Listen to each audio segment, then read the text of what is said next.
Chapter 503. Because of the matter of Athena and the stone of Gorgon, after coming out of the ruins, Erica and Liliana said that they needed to report this matter to the Copper and Black Cross and the Bronze and Black Cross before they found a hotel to stay in and disappeared without a trace. Whether it was the Copper and Black Cross or the Bronze and Black Cross, they were the kind of magic societies that stood at the top of Italy. Therefore, as long as it was still in Italy, except for a few places, there were branches of the Copper Black Cross and the Bronze Black Cross in many cities. Even on holiday islands like Sardinia, there were members of these two magic associations active. Because of this, the whereabouts of the god of disobedience who appeared in Italy were generally the fastest to be known and reported to the magic societies they belonged to. If they wanted to deal with the god of disobedience, this level of response was more or less necessary. Noah also met the heads of the branches of the Copper and Black Cross and the Bronze and Black Cross in this city. The other party seemed to have known about Noah's identity for a long time. Even if they knew that both Erica and Liliana were popular prodigies in the two magic societies, the two heads did not pay any attention to Erica and Liliana. Instead, they were submissive to Noah as if Noah was their boss. Erica's uncle was the commander-in-chief of the entire Copper and Black Cross, and the entire Copper and Black Cross was completely under his control, and Liliana's grandfather was also in charge of the Black Cross. That was to say, whether it was Erica or Liliana, just based on their identity alone, they were definitely the princesses of the Copper and Black Cross and the Bronze and Black Cross. Under such circumstances, the heads of the two small branches ignored the two princesses and only entertained Noah, and Erica and Liliana still had a natural look on their faces. It was enough to see what kind of identity and status the God-Slayer had. After the heads of the Copper and Black Cross and the Bronze and Black Cross branches entertained Noah, Erica and Liliana called the two heads aside and asked them to contact the headquarters and explain the whole thing. The Queen of the Trinity, Athena. Such a god was hiding in the dark and eyeing Noah covetously. Not to mention Erica and Liliana, even Noah himself was a little annoyed. From this point of view, the stone of Gorgon was really a hot potato. So, while Erica and Liliana were busy all day, Noah played with the Gorgon stone in boredom until night came. In the most luxurious room on the top floor of the hotel, Noah, who had just come out of the bathroom, only had a towel wrapped around his lower body and a towel around his neck. While drying his hair and face, he sat on the sofa and drank milk. To be honest, no matter which world he was in, Noah's life had never been as luxurious as it was now. Even in Haolang Academy, which provided tuition, accommodation, food, and even living expenses, it was the same. However, Noah was not uncomfortable with this kind of life. Although he had never lived so extravagantly in the past, Noah had the experience of being flattered like this. Therefore, for this kind of luxury, Noah also had the mentality of it's dispensable, and it's a waste not to enjoy it, and accepted it with a clear conscience. At this time, on the glass table in front of the sofa, a mobile phone rang. Hearing the sound of the mobile phone, Noah, who was drinking milk, frowned. This mobile phone was given to Noah by Erica today, saying that it would be more convenient for him to move around. Moreover, it also had the private mobile phone numbers of the big bosses of the Copper and Black Cross and Bronze and Black Cross, including Erica and Liliana, saying that if there was anything he could do, he could just tell them and no one would refuse the king's request. And this also meant that the number of people who knew Noah's mobile phone number would be very limited. Not everyone could make this call. So, which big boss called Noah? Noah, who picked up the mobile phone, looked at the words "unable to display" displayed on the mobile phone interface. His frown deepened, but he still picked up the phone. As soon as he picked up the phone, before Noah could say hello, a hearty and impatient voice sounded from the other end of the phone. "Yo, Noah, my best friend. Did you miss me?" Hearing this familiar voice that he didn't want to recall at all, Noah was silent for a while, and then hung up the phone without hesitation. The next second, the mobile phone rang again. And Noah didn't know if it was a psychological effect, but he felt that the ringtone was quite urgent this time. Noah, who was speechless, picked up the phone again. Hey, aren't you going too far?" The person on the other side of the phone said in a helpless tone. "It's fine if you leave me without saying a word. As my most intimate existence, I believe that you will return to my side sooner or later. But you even hung up the phone. That's a little hurtful. My heart is broken into two halves. It's cold." At first glance, it was like a man was kissing his beloved woman sweetly. But who would have thought that the man who said such a sentence to Noah was holding a magic sword that would cause irreparable damage to people as long as they touched it, and waved it at Noah without hesitation. Well, Noah, who also didn't hesitate to use a punch to directly hit the other side into the depths of the ground, was not qualified to say this sentence. You idiot, you don't look like the kind of guy who would call a friend to exchange pleasantries, right? That's why I'm wondering if you're planning to have a duel with me. Noah sneered back. Is it strange to hang up on you like this? Well, that's not a bad idea, but you're my lifelong rival. I plan to spend the rest of my life slowly tasting you. It would be too boring to end it so quickly, Tony said with a smile. So you don't have to worry, although I'm not calling to exchange pleasantries, I'm not calling to fight, I just want to tell you something. Hearing this, Noah was puzzled at first and then he thought of something. What you're talking about? Don't tell me you're referring to the stone of Gorgon? Oh, Tony cried out happily. In other words, the stone that can attract the Trinity Queen Athena is really with you? Why? Noah curled his lips. Do you want it? If I can, of course I want it. It's a chance to fight with Her Majesty the Ancient Queen. I want it badly. Tony's voice became more or less serious. However, I'm not the only one who has his eyes on it. Noah was stunned. Sasha de Janstel Vauban. Tony slowly uttered a name that made everyone in the magic world tremble. Even if you have just become a godslayer, you should have heard of this name, right? Noah narrowed his eyes. Of course Noah had heard of this name, and he had just become a godslayer not long ago. When he was invited by Alice for a meeting, he heard from Erica and Liliana. As mentioned earlier, the Wise Men's Parliament began to study the deicide in order to protect the Queen of England from an ancient deicide who was very likely to be a danger to the Queen of England. That was how it developed into its current nature. This ancient godslayer was the person Tony was talking about now, Sasha de Janstel Vauban. 200 years ago he had killed a god. Among all the kings who had killed gods, he was the strongest, oldest, and most capricious one, the god slayer. It was said that this old man had killed no less than 10 gods, and he had the most authority of all the godslayers. He was undoubtedly the strongest of all the godslayers today. The only one who could match up to this old man was another deicide who lived in China for as long as he was. People usually called him Marquis Vauban. Combined with the previous words, Noah had already guessed the reason why Tony mentioned this name. As expected, Tony told Noah the guess in his heart. I've received news that the old man is coming to Italy. Chapter 504. Today's oldest godslayer was heading to Italy and would arrive in a few days. This was the news that Tony brought to Noah. Troublesome characters are coming one after another. Holding the phone, Noah sighed, and then asked Tony on the other side of the phone. That so-called old man is also coming for the stone of Gorgon? Other than that, there's no other reason for the old man to come to my turf, Tony said in a playful tone, which surprised Noah. After all, no matter what, with my relationship with him, it would not be surprising if we killed each other one day. What? Noah raised an eyebrow. Do you have a grudge against him? I don't know if it counts as a grudge, but there must be a grudge between us, Tony said indifferently. As you know, it hasn't been more than 5 years since I became a godslayer. The first god I killed was the Celtic god king, Nuada. From that unlucky god, I usurped the authority of the demon sword. And the second god I killed was Siegfried. The authority of the steel barrier was seized from this god. Tony laughed heartily. However, this god was originally the god of disobedience, that the old man summoned in a rather interesting way. It was originally his prey, but I stole it. Hearing this, Noah was speechless. Since Siegfried was the second god that Tony killed, it proved that before this, Tony was just a rookie who had just become a godslayer, right? He had just become a godslayer, and he dared to steal the god of disobedience, that the oldest godslayer spent a lot of effort to summon? This guy was really an idiot, and his courage was boundless. That old man was a wanderer who basically had no desires other than appetite. Other than eating food, the only thing he pursued was fighting, right?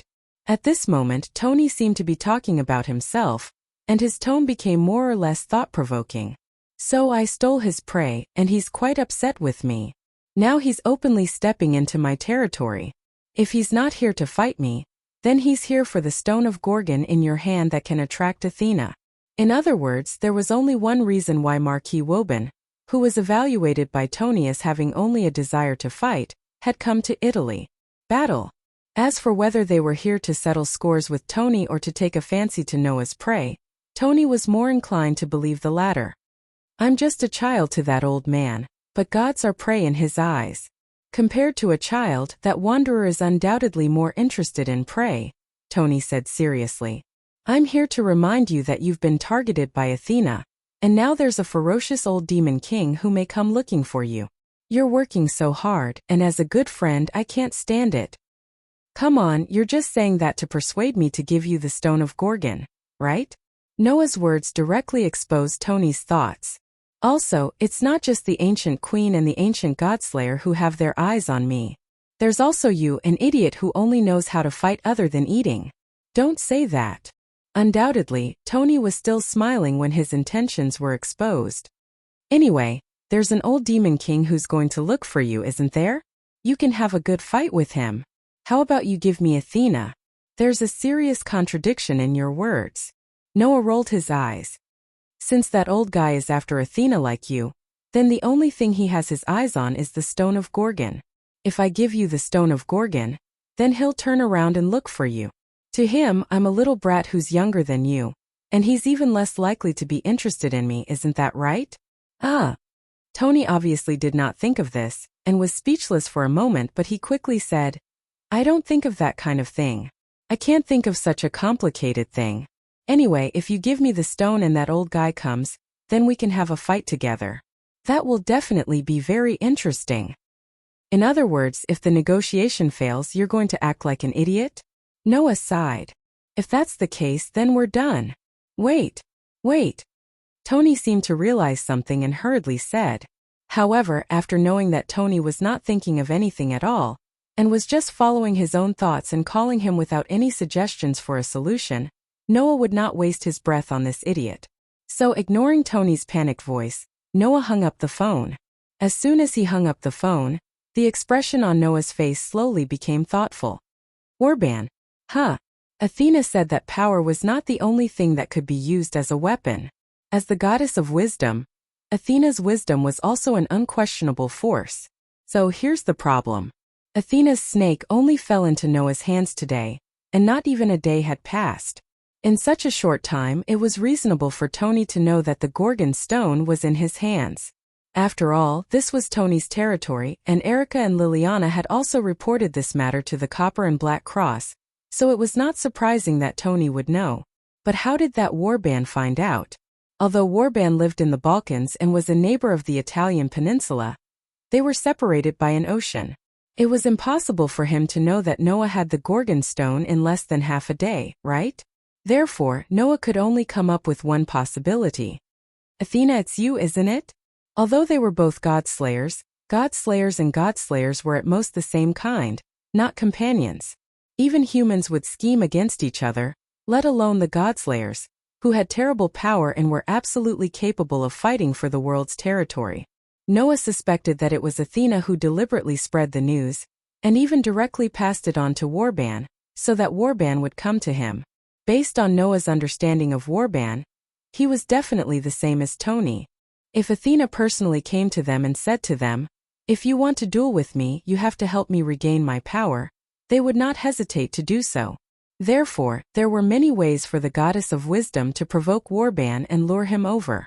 And even if people like Warban and Tony could not get the Gorgon stone from Noah, Athena could patiently wait for the opportunity to snatch the Gorgon stone back. Even if she failed, she could continue to regroup and lure other godslayers over.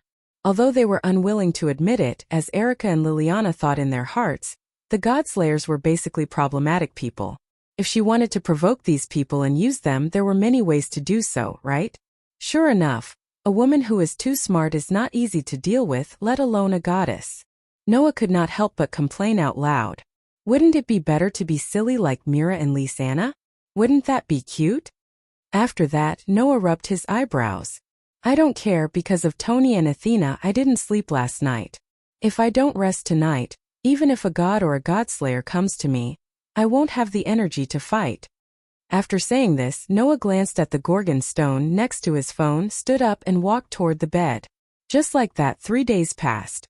During these 3 days, Noah had been moving around the hotel and did not go far. Even if he knew that there were godslayers and the god of disobedience watching him at the same time, Noah acted as if nothing had happened and tried to walk around as much as possible, trying to find some clues about the world fragment. For Noah, competing with the godslayers and the god of disobedience was just an interlude in life, and finding the world fragment was the real goal. However, this pattern of action was really broken in the morning 3 days later, because Noah received an extremely urgent call from the branch heads of the Copper Black Cross and Bronze Black Cross. "My king, Miss Erica and Miss Liliana were taken away by Marquis Warban." Chapter 505. Whoosh! A strong wind blew from the sky towards the high-rise building, whistling through the air. On the rooftop of such a skyscraper, an old man was sitting on a luxurious chair that was extremely out of tune with the surroundings. It was impossible for him to appear on the rooftop of a skyscraper. He crossed his legs and closed his eyes, like an emperor taking a nap on the throne. His whole body exuded a terrifying sense of existence. The old man's appearance gave people a feeling of being full of wisdom. He had a wide forehead, deep eye sockets, and a very pale face. Anyone who saw him would think that the old man was an expert or a professor. His silver hair was neatly combed, and even his beard was very clean, very suitable for wearing a white coat. However, the rumors and deeds of the old man were absolutely not in line with his appearance, because he was a real overlord. He would take the service of the people around him for granted, and would be quite used to giving orders, because he was a real demon. As long as he could satisfy his own selfish desires, the old man would not hesitate to destroy the human race even if it meant that he would do it. Sasha de Janstel Vauban, Marquis. These two names were the names that people called the old man, the most ancient god slayer today. This was him. Beside such a terrifying old demon, Erica and Liliana stood side by side. They did not talk, and there was no trace of being restrained on their bodies. Like maids serving the king, they just stood quietly on the side and fell into an indescribable silence. Then what broke this indescribable silence was the extremely loud sound of a collision. Dong! As if intending to expel the heavy feeling of the entire space, the door of the rooftop was directly blown open. Against the roaring wind, Noah slowly walked up the stairs and came to the rooftop. Seeing Noah's arrival, Erica and Liliana did not show a happy expression. Instead, they laughed bitterly. "So it's here after all?" Erica shrugged. "A meeting between kings? In such a situation, it's really hard to say whether they intend to have a talk or a duel, right, Lily?" Liliana did not answer Erica's question, but there was a hint of helplessness and anxiety on her face. Just like what Erica had said, under such circumstances, it was really hard to guarantee that the two people in front of him, who could make the entire magic world tremble with a casual stomp of their feet, wouldn't fight. If that was the case, it would be too terrifying. One was a terrible king who defeated the King of Swords of Italy as soon as he became a god slayer, bringing catastrophic damage to Italy. One of them was the world's oldest, and most unpredictable, terrifying demon king, who had met the former Queen of England out of interest. A meeting between two kings like this would definitely make anyone tremble in fear. However, the person involved didn't take this meeting seriously. Warban's eyes were still closed. He rested his face on one hand and dozed off in the luxurious chair. Noah walked in unhurriedly, and he didn't even look at Warban. His gaze immediately fell on Erica and Liliana, and the corners of his mouth curled up. "You two are doing better than I thought. I thought you would at least have someone watching over you or tied up." "You're overthinking it, Your Majesty." Erica revealed her usual gorgeous smile, as if she didn't realize her current situation. Everyone in the world knows about Erica Brantley's bravery, but it's not sensible to run away in the face of a god slayer. In fact, Erica and I weren't captured by the Marquis. The Marquis just appeared in front of us and threatened to take us with him. We followed him obediently. Liliana closed her eyes, and her expression was still serious. "I'm really sorry. As Your Majesty's followers were really too lousy." A hint of indignance appeared on Liliana's pretty face, which Noah didn't miss.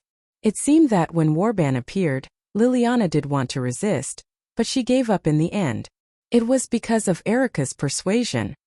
Rebelling against the ancient God-slayer is also an unwise thing to do. It will only delay the meeting of the two kings a little. Apart from that, it won't do anything else. Erica spoke her mind bluntly. She had no intention of hiding it at all. Besides, even without us, the Marquis can still meet your Majesty whenever he wants. In that case, why do we have to do something unnecessary? With that said, Erica turned her gaze to Warban, her tone carrying a hint of provocation. Am I right, Marquis? The Marquis. With this sentence as a switch, the atmosphere in the surroundings switched to a state of imminent conflict. That Paul Brantley has an interesting niece. Erica's intellectual voice that carried a hint of madness that others couldn't detect sounded faintly. It drowned out the strong wind and clearly entered the ears of everyone present. On the surface, that's what you say, but in fact, you don't have any intention of obeying me at all. You're like a lion that is locked in a cage, but will still wave its claws at me. It's rare for you to have such courage at such a young age. Warban opened his eyes as soon as he heard this. It was a pair of pale green eyes that glowed like emeralds and resembled a ferocious lone wolf. But that's what makes it interesting. Warban chuckled in a seemingly joyful manner. I hate dogs that only know how to obey. On the contrary, I love wolves that know how to resist. If you don't have the ability to resist, there's no need for me to even speak. Although you're a lioness, I'm very satisfied that you're baring your fangs at me. Just like you, the little girl from the Kranikar family over there isn't someone who will wag her tail at me. The two of you are really interesting. Very good. That's the only way you have value by my side. Warban turned his pale green eyes to Noah. A dangerous smile appeared on his aged face. You're an outrageously young king.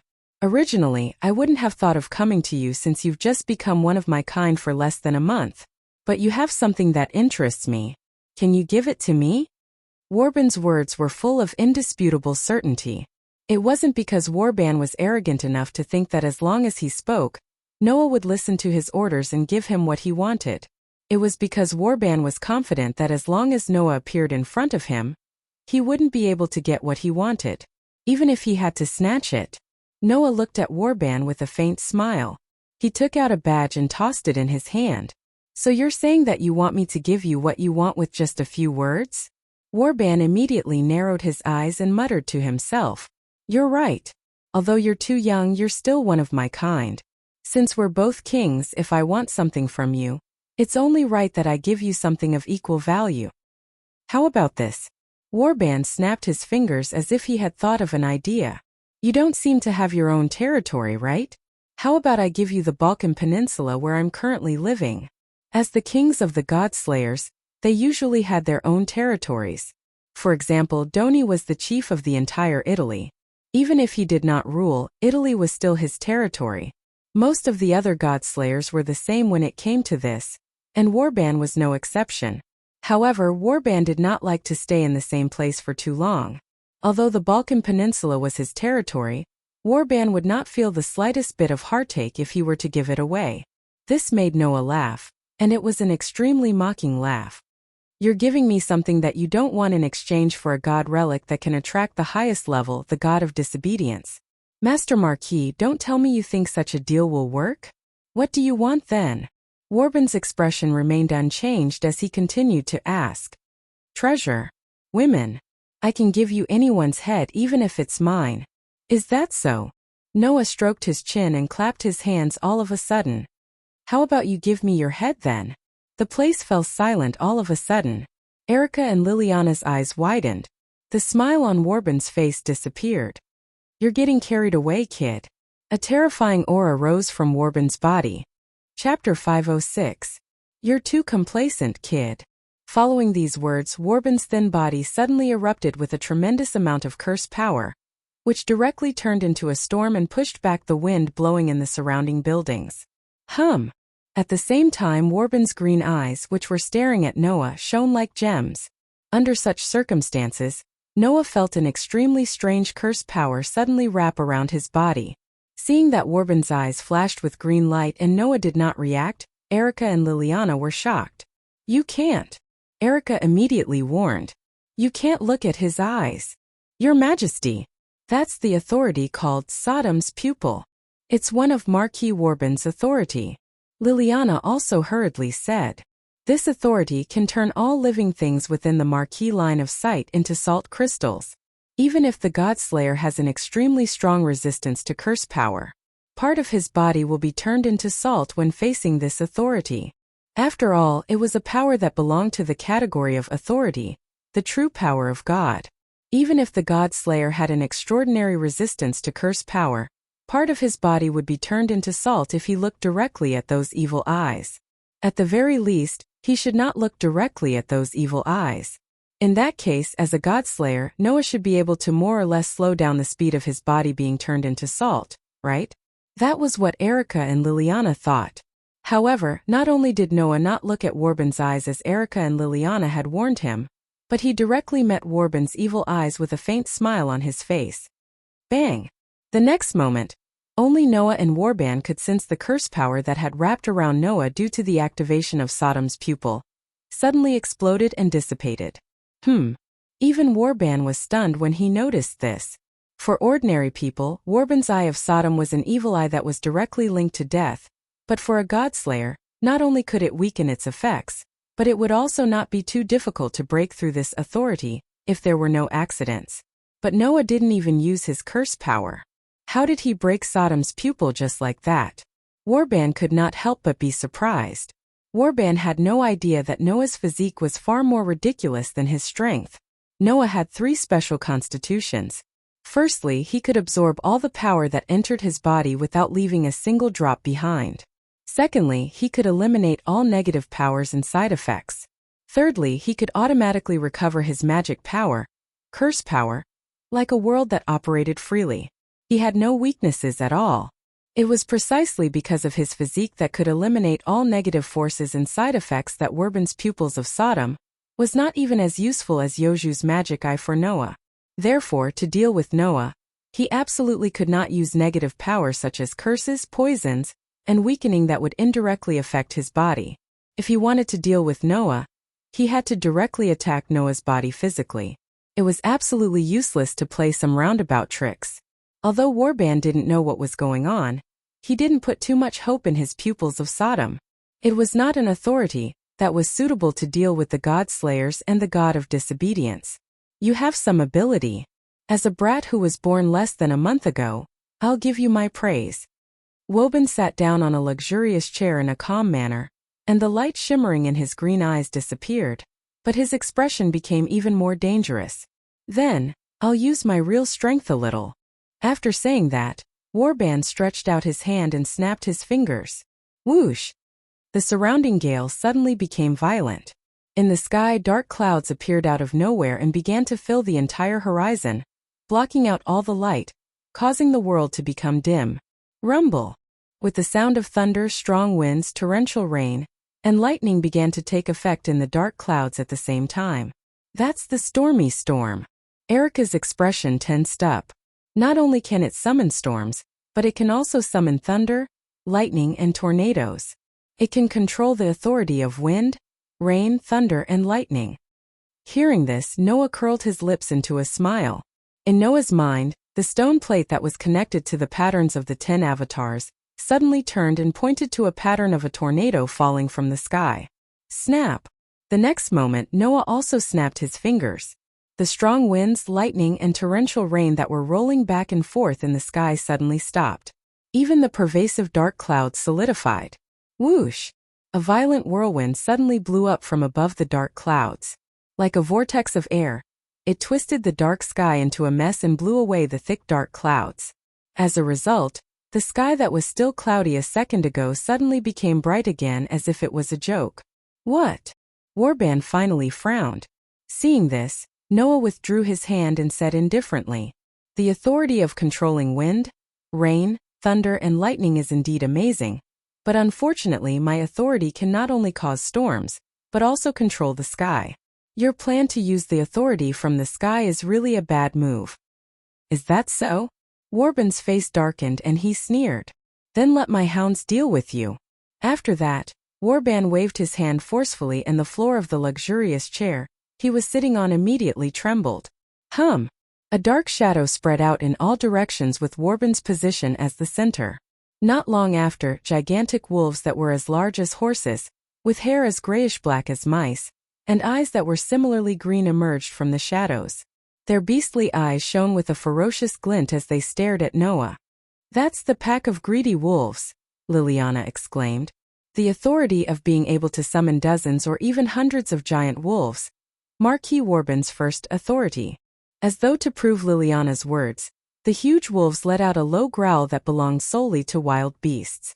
They tightened their bodies and abruptly shot forward, pouncing fiercely toward Noah's direction. Looking at the pack of wolves that covered him like raindrops, Noah narrowed his eyes. In his heart, the stone plate that was originally pointing at the image of the incarnation of the storm rotated again, and pointed at the image of a person in luxurious clothing with his arms open towards the sky, as if he wanted to embrace the entire sky. At this moment, a spell power that was slowly burning like flames burst out of Noah's body, causing Noah's eyes to shine with a dim light. "Back off!" A cold shout sounded from Noah's mouth, carrying a wave of spell power that reverberated like ripples. It surged in all directions and swept past the giant wolves. The ferocious giant wolves were like wolfhounds that had their necks grabbed. They all stopped and fell to the ground, unable to move at all. Seeing this scene, Warban first widened his eyes, then his expression became gloomy. Facing such a Warban, Noah calmly crossed his arms with a faint smile on his face. "Is that all, old mister?" Warban's expression suddenly became extremely ugly. From start to finish, Warban had used 3 authorities. The Eye of Sodom was broken for no reason. The storm of raging waves was cleanly dispelled. Now, even the first authority, that Warban had obtained, the pack of greedy wolves, was controlled by the authority, turning Warban's most ferocious hounds into obedient and loyal dogs. As the oldest Godslayer, and the one who had always placed himself in a high position, how could Warban endure such humiliation? In the eyes of Erica and Liliana, this short battle left them speechless. After all, whether it was Noah or Warban, they had not moved even a centimeter from their original positions from beginning to end. Under such circumstances, the 2 kings had displayed a power that ordinary humans could not resist. How could this not make people tremble in fear? Of course, what surprised Erica and Liliana the most was the power that Noah had displayed. As the youngest king in the world today, Noah was at ease even when facing the oldest demon king. With a 200-year age gap, Noah had the upper hand. Chapter 507. Awoo! The howls of the wolves rose and fell one after another, echoing constantly on the rooftop. But if one listened carefully, they would discover that not only did these howls not have the slightest trace of ferocity, but they were also full of fear. Although they were tamed beasts summoned by Warban with his authority, the large group of giant wolves in front of him were obviously not at the level of divine beasts. They were only much stronger than ordinary wolves, and they didn't even have any special powers. Let alone Noah, even Erica or Liliana should be able to deal with such a group of wolves, right? Therefore, under the control of Noah's priest incarnation, even if they were unwilling, the large group of giant wolves in front of him howled in fear and trembled. They began to retreat one after another as if they had met their natural enemy. This made Warban's expression turn even uglier. He had placed himself in a high position, but all his means were effortlessly broken by the other party. There was nothing better than this fact to show who had the upper hand in terms of power. Looking at Noah's calm appearance, Warban finally straightened his body slowly. It was as if a wild wolf that had been dozing off just now had suddenly woken up and found its prey. It wouldn't be strange for it to be in a state where it didn't know when it would pounce forward. "It seems that I've underestimated you, kid." Warban's eyes became extremely aggressive as he stared at Noah. "I've heard some rumors about you. I heard that you became the king after killing 2 of the highest-level gods of disobedience, not long ago. But no matter what, you're just a new king who was born less than a month ago. Even if you killed 2 gods at the same time, you're just an immature kid with 2-inch authorities. I didn't pay much attention to you. But now, it seems that I've indeed made a mistake that I shouldn't have." The corners of Warban's mouth curled into a terrifying arc. His pale green eyes flickered like a wild wolf at night, sending chills down one's spine. "Even if you're just an immature kid, you're still a king. You can kill gods, so you're on the same level as me. I shouldn't have underestimated you. You're indeed qualified to be my prey." I've made the right choice coming here. Even if I can't kill Athena, I should be able to have fun with you." Warband's words became more and more impassioned. Obviously, Warband's fighting spirit had been aroused by Noah. This caused Noah to glance at Warband, and he suddenly changed the topic of the conversation. "I know that you're here because Athena instigated you, right?" Warband's movements paused. Under Warband's gaze, Noah spoke indifferently. "Originally, I wasn't interested in fighting with Athena at all. I just wanted to fulfill my so-called responsibility as a king. If someone was willing to take this job other than Tony, who only knows how to cause trouble, I'd be more than happy to do it. If you really just want to fight a powerful god and come to me for the Stone of Gorgon, then I don't mind giving it to you," Noah said sarcastically. "It's a pity that as long as you came to me and asked, I would have seriously considered it and let you achieve your goal. However, you didn't take the initiative to come to me and discuss it with me. Instead, you kidnapped the people around me and made me come to you on my own accord to show you that you're superior. This kind of meaningless method is probably referring to people like you who take advantage of their seniority, right? But you've forgotten, Warband." Noah put the Stone of Gorgon in his hand into the pocket of his clothes, slowly raised his head, and looked straight at Warband. "In the end, the reason why the Godslayers are kings is because humans can't resist them. In the end, they still rely on their own strength. Only the strength of one's strength determines one's status, not age. You look down on me because I've only been a Godslayer for a short time? You look down on me because I don't have much power?" Noah's sarcastic voice resounded through the sky.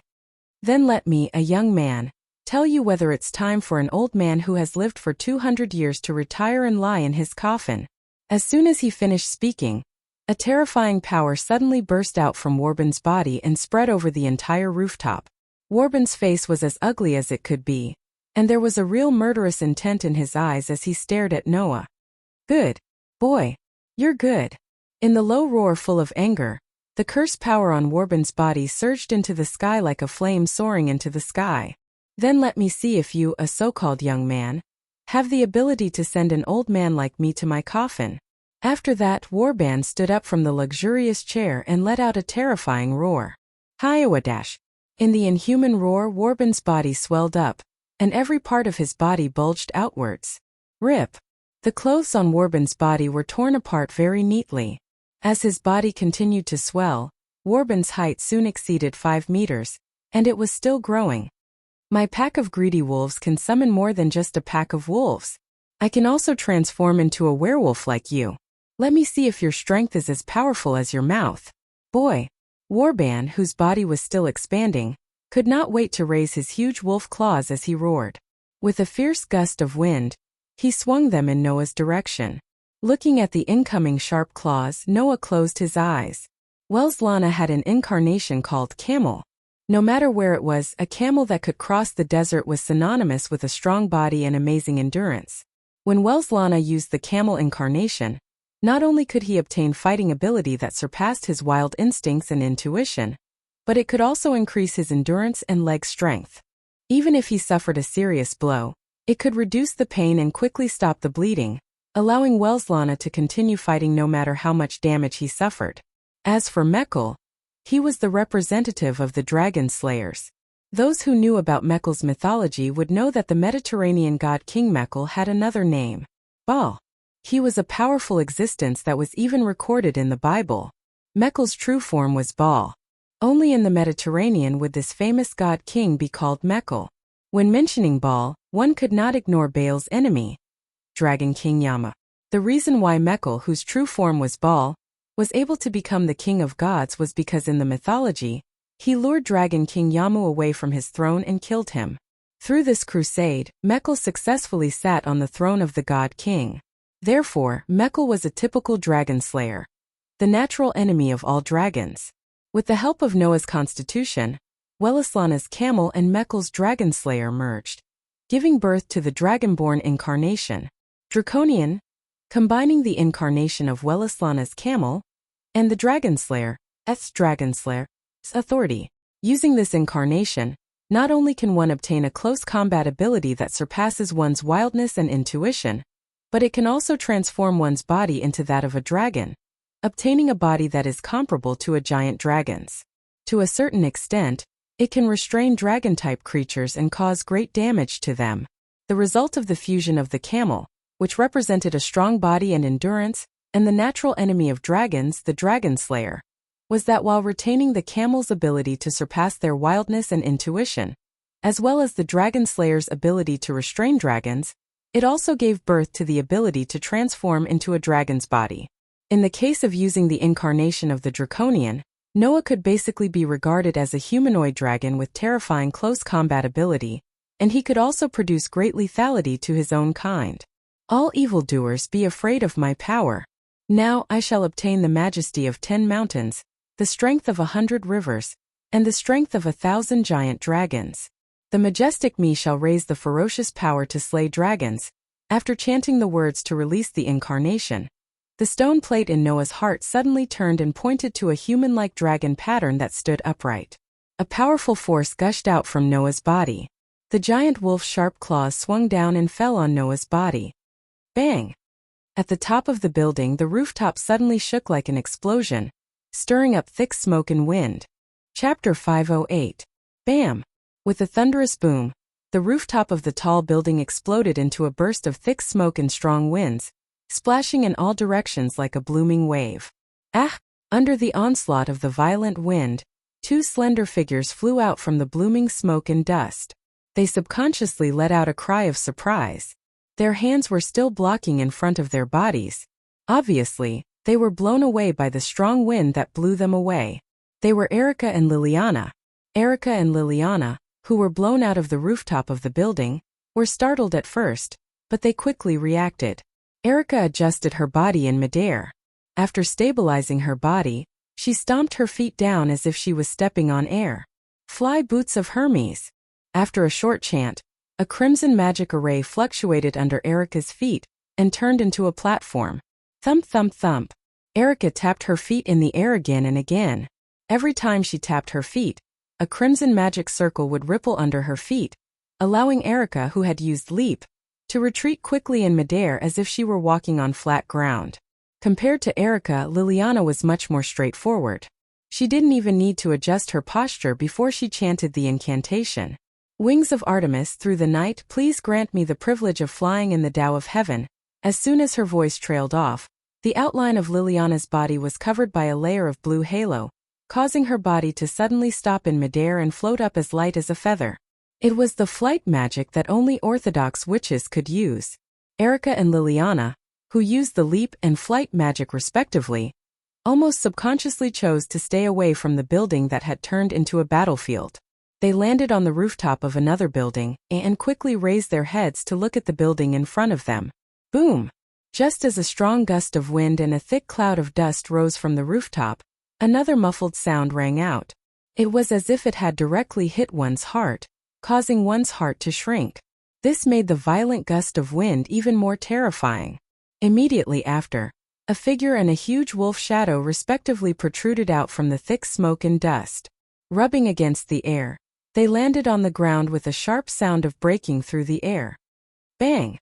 From Erica and Liliana's direction, they could clearly see that the ordinary-sized figure stabilized himself at the critical moment and landed on the ground with his feet. With a muffled thud, he fell to the ground as if he had fallen from 1,000 pounds, causing the ground to crack like a spider web. Bang! As for the huge wolf shadow, it wasn't as agile as the human-sized figure. Its huge body suddenly smashed into the ground, stirring up a burst of gravel and causing the ground to explode, turning into a crater the size of a house. Whoa! Even so, the huge werewolf quickly got up from the crater and roared at the sky. Except for the dust on his body, he wasn't injured at all. As far as the result was concerned, neither Noah nor Warban was able to determine a clear winner in this first real head-on confrontation. Except for the way one of them landed on the ground in an extremely gorgeous manner and the other in a more embarrassing manner, there was basically no difference between them. Undoubtedly, they had fallen from a building that was at least 100 meters high, but the 2 kings of the deicide were not injured at all. This was enough to prove the inhuman level of the deicide. However, Noah relied on his strong physique that was comparable to that of a giant dragon in the form of a dragonman to achieve this, while Warban relied on his werewolf form to strengthen his body, which was not inferior to Noah's. Except for the previous brief confrontation where they didn't really use their full strength, this could be regarded as the first real confrontation between Noah and Warban. But as soon as they met face to face, the air was already filled with a heavy pressure that was almost suffocating. It was caused by the unimaginably huge spell power that rose from Noah and Warban. Rumble. At this time the sound of thunder came from the sky again. Thick dark clouds covered the whole sky, and dazzling lightning flashed. Whoosh! The wind began to howl. Whoosh! A torrential rain poured down and instantly enveloped the whole world, soaking the ground in a short period of time. Noah, who maintained a squatting posture with one hand on the ground, raised his head. Drenched in the cold rain, he cast his gaze at the giant wolf howling at the sky in front of him. Is this one of your tricks again? After all, with the storm and raging waves that could control wind, rain, thunder and lightning, Warban could summon a storm at any time. If Noah transformed into the incarnation of the storm, he could still disperse the rain and thunder clouds. But without the rain and thunder clouds, Warban's storm and raging waves could at most not summon a storm, but he should still be able to control lightning and tornadoes. Warban was naturally aware of this. His huge body, which had expanded to more than 30 meters tall, slightly straightened. A pair of wolf eyes stared at Noah, revealing the sharp teeth hidden deep in his mouth. I can't help it. I become like this when I'm excited. This also proves that you're qualified to make me take you seriously. Boy, feel honored. Are you still trying to take advantage of your seniority? Noah sneered. Then let me shut your ugly wolf mouth. After that, Noah crouched down and with a bang, he crushed the spiderweb-like cracks on the ground. His body shot out like an arrow from a bow. Come on, boy. Warban, who had transformed into a 30-meter-tall werewolf, also let out a roar of pleasure. His huge hind legs suddenly stomped on the ground, and like a real wild wolf he pounced forward. The man and the wolf met in the blink of an eye. One raised his fist and swung it at the tall giant wolf, while the other raised his huge wolf claws and mercilessly swung them at the other. Dong! The completely disproportionate fist and the sharp claw collided in midair, actually causing a loud boom, causing the wind and dust to blow up once again. The man and the wolf, who had exchanged a blow, seemed to have hit an immovable mountain at the same time. Their bodies were bounced back at a faster speed than when they came. Da-da-da-da! Noah's figure nimbly tapped the ground with the tip of his foot, removing the force acting on his body with each tap of his foot. Da-da-da-da! Warban retreated repeatedly amidst a series of heavy footsteps, and it was not until he retreated a few dozen meters that he stabilized his body. Even if their sizes were disproportionate, the two of them seemed to be on par with each other in terms of physical strength, which was incredible. However, it was not strange at all when one thought about it. Warban's body had expanded to a height of 30 meters, and presumably, the strength of his body was no weaker than that of a giant dragon. Noah was simply a giant dragon in human form, and when it came to physical strength, he was naturally not at a disadvantage at all. You're quite strong, boy, Warban, who had stabilized his body, growled. In that case, my hounds seem to be useless against you. Let my servants take care of you. As if in response to Warban's words, the next moment, the ground around Warban suddenly trembled, and small hills rose up. Under Noah's astonished gaze, people wearing worn-out armor and ancient cloaks emerged from the hills, holding all kinds of weapons in their hands, and appeared around Warban. This is also my power. The bastards of the Sage Council seem to call it the Servant of Death. It's a loyal servant who can summon the people I've personally killed in the past in the form of the living dead. They are absolutely obedient to me. Warban's cheerful voice rang out from the huge wolf's mouth. Of course, I've killed more than tens of millions of people. These are the good ones I've specially selected. Each of them is at the level of the two little girls next to you. Can your spirit of speech work on so many servants? Noah immediately frowned. If every one of them had the level of a grand knight like Erica and Liliana, then it would not be a problem for Noah's priest incarnation to control a dozen or even dozens of them. However, if there were more than 100 of them, it would be hard to say. Chapter 509. In fact, it was best to use the spirit of the priest's incarnation on dead objects. After all, dead objects wouldn't struggle or refuse, and it was much easier to control them. For example, when Lana was fighting with Noah, he didn't use the spirit of the youth incarnation to deal with Noah. Instead, he used it to split the waves and form sand swords. That would be very easy. As for living creatures, they would more or less struggle. The harder the subject of the spirit of dominant speech struggles, the weaker the effect of the spirit of dominant speech will be. The stronger the curse power in the target's body, the weaker the effect of the spirit of control would be. Naturally, the more objects that needed to be controlled, the more the effect of the spirit of control would be spread out, and thus it would be weaker. In the underground ruins, Noah only needed to control one object. Therefore, even if this object was a divine beast that could only be dealt with by the peak human paladins, Noah could still control it. Although the number of wolves that Warband summoned through the power of the greedy wolf pack was large, it was only a group of larger wolves, and it wasn't difficult to control them. However, the past resurrected under the control of the Servant of Death's cage. These capable people who died under Warband's hands were different. Each of them was a powerhouse comparable to a Grand Knight. Some had bodies that had been tempered thousands of times. Some had curse power that had been cultivated for a lifetime. Some of them had strong martial arts skills. Some of them had learned high-level spells. None of them were ordinary people. Noah could still use the priest's spirit of control to control a dozen, 20, or even dozens of such people. However, Warband had summoned at least 100 servants of death, which was a bit beyond the range of the priest incarnation spirit of control. After all, Warband had lived for at least 200 years, and had killed at least 1,000 if not tens of thousands of people. Otherwise, he wouldn't be called the most terrifying demon king. It wasn't surprising that there were hundreds of experts specially selected from these dead, no matter how few there were. Come, control another one for me to see. Warband laughed out loud. Go, my servants. As soon as Warband finished his words, the servants of death, who were exuding an aura of death, moved in unison like zombies being controlled. Some took a step back and raised their staff-like weapons, while others raised their sabers, swords, and spears. They rushed toward Noah with nimble footsteps that did not resemble those of the dead. From the corner of his eyes, Noah glanced at the servants of death that were swarming towards him, and a fierce light flashed in his eyes. Don't tell me you think I can't deal with them just because I can't control them? With that said, the servants of death swarmed forward and surrounded Noah, drowning him in the sea of people. However, in the next moment, a vigorous aura surged out from the crowd. Bang! Accompanied by a dull thud, the crowd that drowned Noah was pushed back a distance. Then, a figure in the middle of the crowd brought about a burst of oppressive wind. He lifted a leg, his body spun like a windmill, and kicked out towards the surroundings. Clang! The windmill-like leg was like a heavy piece of iron, landing one by one on the sharp weapons in the hands of the servants of death. Sparks flew wherever it passed, and the weapons in the hands of the servants of death were shaken out of their hands, causing them to lose their balance. The windmill-like figure suddenly stopped spinning, and the soles of his feet suddenly touched the ground.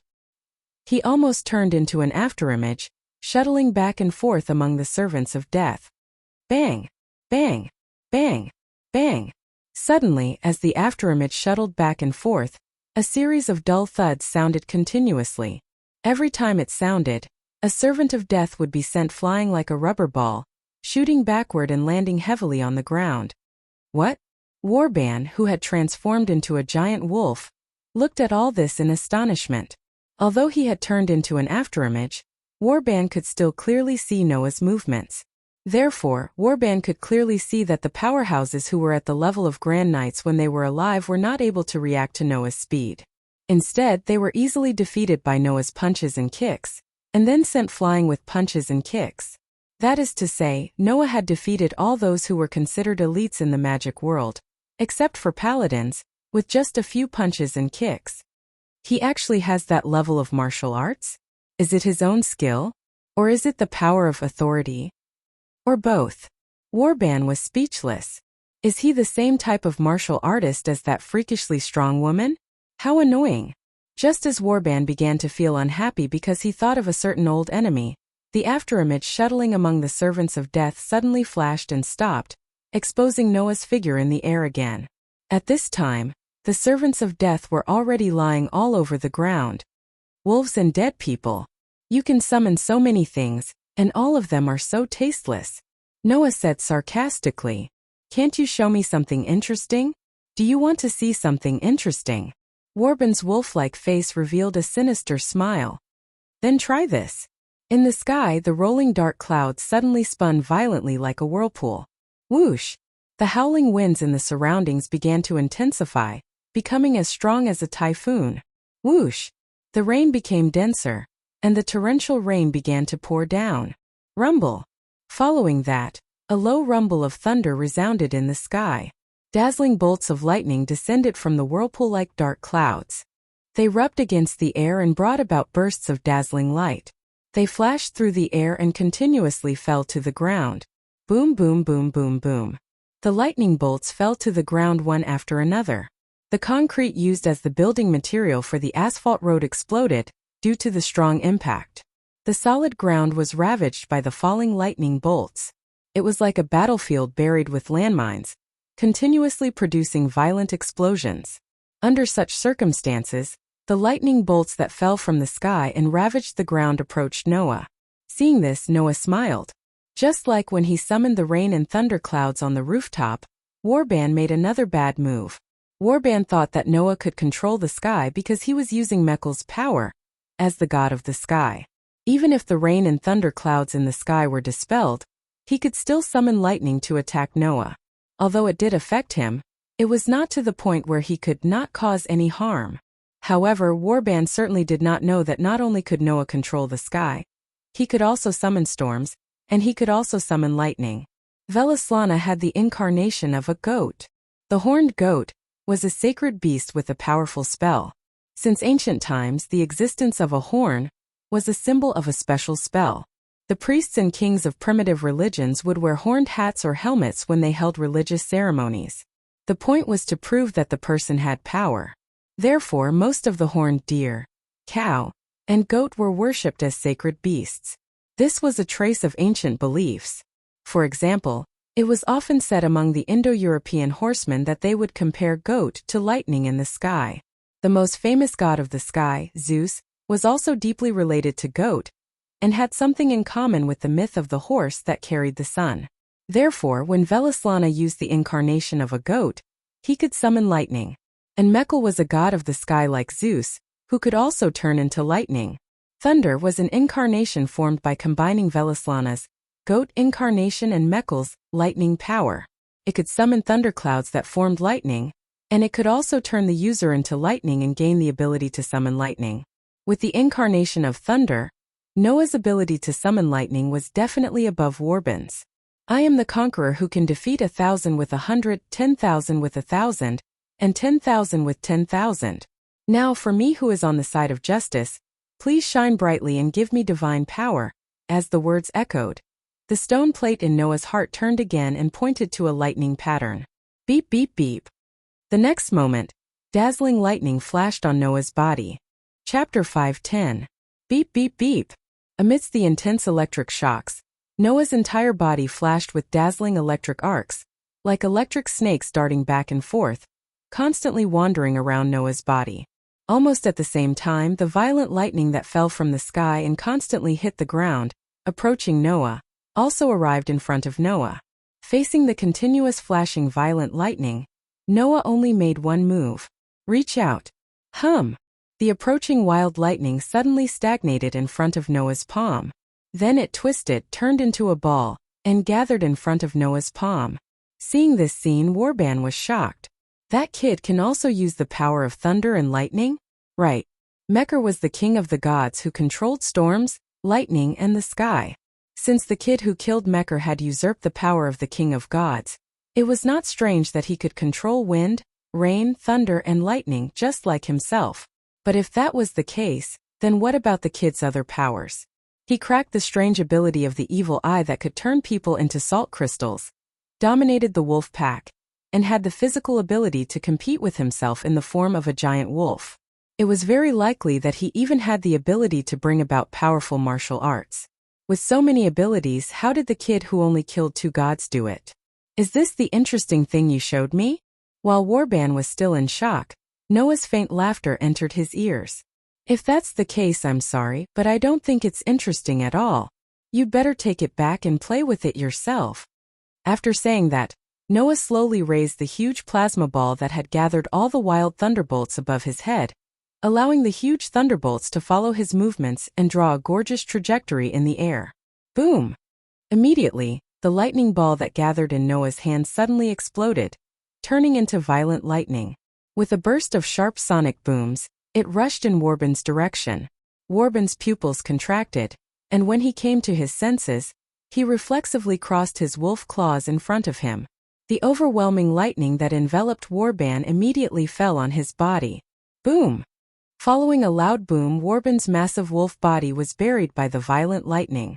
Arcs of electricity and lightning splashed in all directions, causing dust and strong winds to spread. Whee!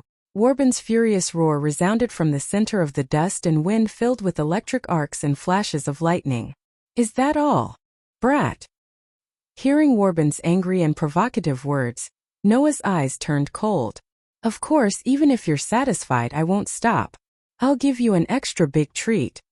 After saying that, Noah closed his eyes, and the lightning flashing on his body disappeared. In Noah's heart, the outline of the stone plate, which was connected to the images of the 10 incarnations, suddenly spun. In an instant, it pointed to the image of a lone wolf howling at the sky. Clang! An astonishing curse power burst out of Noah's body, causing the surrounding air to shake violently and wail. Thou hast violated the contract and brought evil to the world. The Lord says sinners must be punished. Their backs will be shattered, their bones, hair, and brains dug out, and their blood and soil will be trampled on. If I can't get close to you, then I'll follow the Lord's words and give the person who violated the contract a hammer of destruction. At this moment, the space around Noah wailed as if it couldn't bear the burden, and it started to tremble and collapse. Crack! The space behind Noah suddenly cracked, and a huge crack appeared. Crack, crack! The crack continued to expand, and it didn't take long for it to expand to the point where it was taller than Warbin's body, exposing a dazzling golden space inside. In the next second, a pair of beastly eyes lit up in the golden space. Roar! With a resounding roar from ancient times, a golden wolf comparable in size to Warban emerged from the golden space. As if it had broken free from a cage, it opened the crack in the space and leaped out. Without the slightest hesitation, the huge golden wolf tightened its 4 limbs and abruptly stomped on the ground. Its body shot out like a bullet, transforming into a huge bright meteor that suddenly rushed into the thick smoke and dust that was filled with electric arcs, lightning, and strong winds. Boom! The sound of the collision resounded through the sky. Whoosh! The violent wind and waves that seemed to destroy the world surged in all directions like a tide, digging up the concrete on the ground, blowing away the vehicles, smashing the windows, and causing the walls of the surrounding buildings to begin to crack. The situation became precarious. Even Noah raised a hand to block in front of him, withstanding the violent wind and waves, and stared ahead without shifting his gaze, not even for a moment. Golden Wolf Bio was an incarnation formed by fusing the incarnation of Welislana's mountain boar with the crush magic, which could summon Bio. Under this incarnation, Bio not only had its own original transformation ability, but also had the powerful charging ability of the mountain boar incarnation, which could create a shockwave that could crush everything. During the period of using this incarnation, the user himself could also obtain the ability to crush everything. As a fantasy breed that only existed in myths and fantasies, after fusing with the mountain boar incarnation, Bio's current existence had become somewhat unclear. Bio was originally a variant of a fantasy breed. As a fantasy breed, it didn't have a physical body, but an existence like a soul materialized. In this regard, Bio should be classified as a fantasy beast, but in terms of strength under the influence of the world fragment, Bio had already far surpassed the level of a fantasy beast, even surpassing the peak of a dragon, and reaching the divine beast stage. In this world, divine beasts were the beasts of God, or the magical beasts, evil beasts, and holy beasts that only existed in myths and legends. The concept was somewhat similar to that of a fantasy breed. After fusing with the mountain boar incarnation, Bio should still be classified as a fantasy breed in terms of type classification, but its strength had once again greatly increased. Wellislana's mountain boar incarnation was synonymous with destruction and strength. With this incarnation, Wellislana could summon a boar that was comparable in size to a tall building. It could crush all targets, and it could also send out shockwaves that destroyed everything in its path. Therefore, Noah's crush also turned into a pure ability and fused with it. After fusing with the mountain boar incarnation, Bio, who was originally good at speed, transformed into a terrifying existence with strength, speed, destruction, and crush. As a result, Bio impressively became a beast that could compete with the God-Slayer and the God of Disobedience. Even if the opponent was the God-Slayer who used authority, it still wouldn't be at a disadvantage. However, after fusing with the mountain boar and crush, Bio's way of existence had become different. If in the past Bio used Noah as the core and was attached to Noah's body, equivalent to an existence like Noah's doppelganger, then now this nature had become even more complete. Now Bio was just a soul with self-consciousness, and usually slept in the depths of Noah's soul. Only when Noah used the golden wolf incarnation and provided a large amount of curse power would Bio's soul consciousness be awakened, and with the help of this large amount of curse power, the soul would materialize and appear on the ground. In other words, if Noah didn't provide the curse power, Bio would only have a soul, but he wouldn't be able to materialize his soul and form a body. In addition, Bio still used Noah as the core of his life, so his soul had already attached to Noah's soul, which was equivalent to fusing together. Therefore, Bio could no longer be independent, nor would he have the idea of being independent. After all, Noah and Bio were equivalent to sharing the same soul, but they had different consciousnesses. Simply put, it was like having dual personalities, and they could be treated as one person. Therefore, only Noah knew how terrifying it was to be hit by Bio's attack. Noah believed that even Warban would have to suffer from Bio's attack. And the facts had indeed proven all of this. After an unknown amount of time, the storm-like waves dissipated. At the center of the impact, Bio had returned to his previous size. At Bio's feet, an old man covered in blood was lying there. Chapter 5:11. Pa, pa, pa. Amidst the crisp sounds, the gravel, rocks, glass, and even vehicles that were swept into the air by the violent wind and waves just now fell to the ground one by one, stirring up endless crashing sounds. Compared to not long ago, this area had almost changed drastically. The ground was riddled with holes under the ravaging of the violent thunder, and was full of potholes. The surrounding buildings, where there should have been glass, were all empty. Even the walls were cracked, with cracks appearing like spider webs. Some of them were even on the verge of collapsing. The vehicles, street lamps, and concrete on the road were all twisted in a disheveled manner. It was as if they had just been hit by a big explosion, and there were scorch marks everywhere. Even the air was filled with the smell of smoke, which was very pungent. Anyone who came here and saw such a scene would definitely suspect that the army of some country had just attacked this place with the flames of war, turning this place into a hellish battlefield. Fortunately, before coming here, Noah, who was fully mentally prepared, had ordered the two people in charge of the copper Black Cross and the bronze Black Cross branches in this city in advance to evacuate the crowd. Only then could Noah let go of his hands and feet and fight to his heart's content.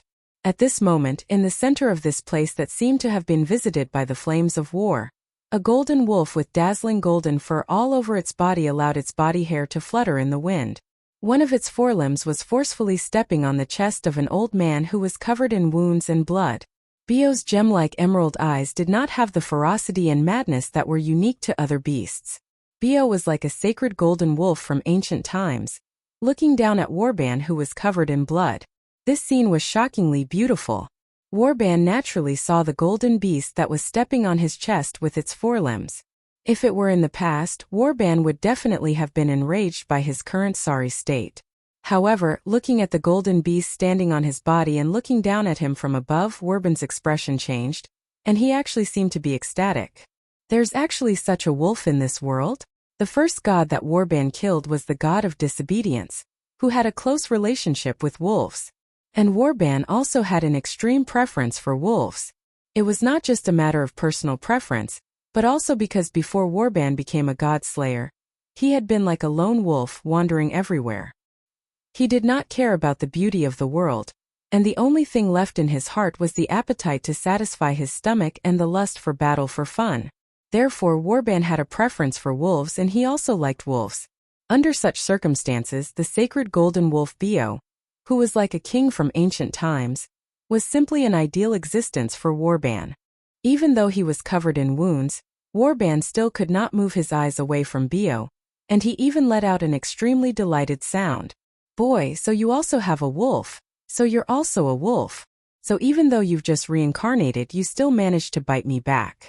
I, Warban, have made the mistake of not being able to see the wolf in my opponent. I'm really old and muddle-headed. Hearing Warban's delighted voice, Noah came in front of Warban. Through Bio's sturdy body he looked at Warban, whose face was covered in blood, with a calm expression. So you're saying that you admit defeat? Admit defeat? Warban's pale green evil eyes turned to Noah, and he suddenly smiled. That smile was like that of a ferocious beast that had been seriously injured, and it was extremely ferocious. That's right, I'll let you win the first round. Let's start the second round. Hearing this, Noah's eyes narrowed and without any warning, he stomped on the ground and retreated rapidly. Bio also seemed to have noticed something, and he did not hesitate to give up suppressing Warban. His body burned like flames, and he turned into a stream of light that drew a perfect trajectory in the air, covering Noah's body as he swept into the distance. At the same time, Warban's body suddenly swelled, and his entire body surged with a frenzied curse power. His entire body exploded in the expansion of the curse power. Dong! With the explosion of Warban's body, all the powerful curse power belonging to the God Slayer turned into monstrous flames that rushed in all directions and instantly covered the surroundings. Amidst the bone-chilling noises, the ground, buildings, and all sorts of existences that were covered by the sea of flames gradually melted like candles that had been burned out. Plumes of thick smoke rose into the sky. A bright stream of light swept across the space, avoiding the oncoming waves of flames. It was not until the spreading waves of flames stopped that the stream of light stopped, allowing Noah and Bio to emerge from the strong light. Bio, who was as tall as Noah and as big as a horse, stood behind Noah like a loyal guard. His beautiful pair of beastly eyes stared at the sea of flames in front of him, and his body was tense, ready to pounce forward at any time. Noah stood in front of Bio with one hand on Bio's neck as if he was comforting him. However, his eyes were also staring straight ahead. There was more or less astonishment in his eyes. That old guy actually detonated his own curse power? Detonated his curse power. In layman's terms, it was self-destruction. Just like lighting a fire in gasoline, Warban detonated the curse power in his body and self-destructed. Of course, after self-destructing, Warban would not be alive. However, Noah did not think that Warban would die just like that. Hence, Noah and Bio both stared at the sea of flames that was constantly burning the ground and buildings in front of them, and the vigilance in their hearts was raised to the highest level. Not long after, there was finally a slight change in the sea of flames. Under the gaze of the man and the beast, a pile of sand suddenly spread out and gathered in front of the sea of flames, condensing into a human figure. How long has it been since I was resurrected like this? The sand that had condensed into a human figure gradually turned into Warban's appearance, and the ancient demon king whose eyes were flickering with a green light was imprinted in Noah's eyes again. I have to say, kid, you've comforted my boredom and brought me satisfaction that is definitely not inferior to fighting the Trinity of Athena. So whether victory or prey, it's all yours. Of course. A ferocious smile appeared on Warban's face. As compensation, you have to accompany me well. Bio, who was behind Noah, had a fierce look in his eyes. Just as he was about to step forward, Noah raised his hand and stopped him. Noah stared at the resurrected Warban. Noticing that Warban wasn't injured at all, Noah spoke indifferently. You're no match for me now, right? The ferocious smile on Warban's face froze. I didn't expect you to have the authority to resurrect, but you don't seem to be able to resurrect without paying a price. Noah seemed to have seen through everything about Warban as he quietly narrated. Your breathing has obviously become a lot more rapid, and your body has fallen into a weakened state. Even your curse power has weakened by more than half.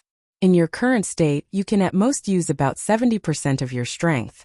With that, Noah looked at Warban. And I can even defeat you at your peak. You don't think that you can do anything to me with only 70% of your strength now, do you? Kid, you're still too young. Unexpectedly, not only did Warband not waver, he even sneered. Indeed, I underestimated you before. Your strength is not inferior to mine, and you have this kind of ability as soon as you become a king. Even among all the kings, you're special. But you have to remember, kid, we can't be judged by human standards. Compared to humans and gods, we're more like beasts. For humans, the opponent being seriously injured is a great advantage, but for beasts, being injured only makes them more dangerous and terrifying than before. Warband opened his hands with a fearless smile on his face. Even if my strength is only 70% of my peak, you can look down on me if you want, as long as you're not afraid that I'll bite you later. This time Noah was silent. At this moment a voice reverberated. Indeed, as a warrior, being seriously injured is not a reason to be unable to fight again. Chapter 5:12. Indeed, as a martial artist, being seriously injured is definitely not a reason for not being able to fight again. Such a voice turned into an echo, and in an instant, it filled the entire embarrassing scene and reached the ears of Noah and Warband. Furthermore, it was a voice that was filled with an awe-inspiring and shocking deterrence that could be detected by anyone. However, it was exceptionally clear and sweet, like the melodious sound of a zither. It was a voice that was pleasing to the eyes and the heart. From this, it could be judged that the owner of this voice was definitely an extremely charming woman. However, when he heard this voice, Warband slightly widened his eyes, revealing a look of disgust that Noah had not seen from the beginning until now. He turned his head and looked at the top of a nearby building. Before Warband turned his head, Noah had already looked in that direction. He saw that at the top of the building a beautiful figure was standing there. It was definitely not an exaggeration to use the adjective peerless to describe an extremely beautiful girl. The girl had jet black hair and was wearing a Han Chinese dress. Outside the Han Chinese dress, there was a top with long sleeves, and a bottom that flowed like a long skirt. It looked very similar to a kimono, but it had an otherworldly and ethereal feeling that a normal kimono would not have. If a word had to be used to describe it, it would be like a fairy's feather weave. The girl wearing this gorgeous dress indeed had the beauty of a fairy.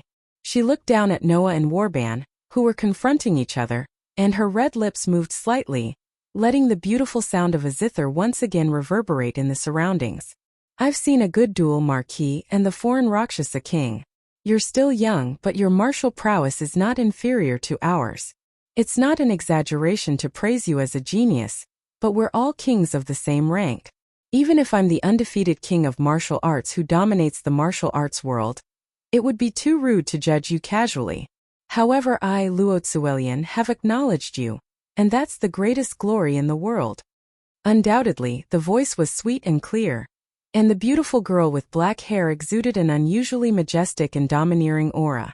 Even her words were full of grandeur that others did not have, as if no matter what she said, she had a confidence that far surpassed Erica's.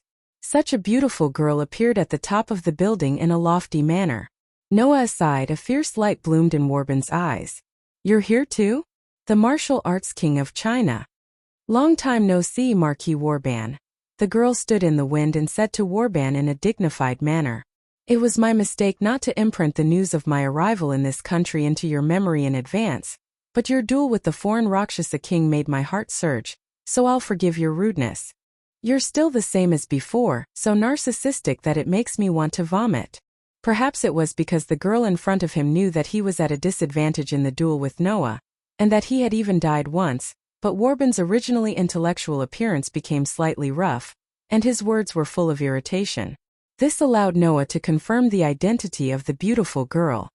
Luo Tsuelian, the martial arts king of China? The only supreme martial artist who can contend with Marquis Warband? That's right. The foreign Rakshasa king. Write down my name. It will never be extinguished in your heart.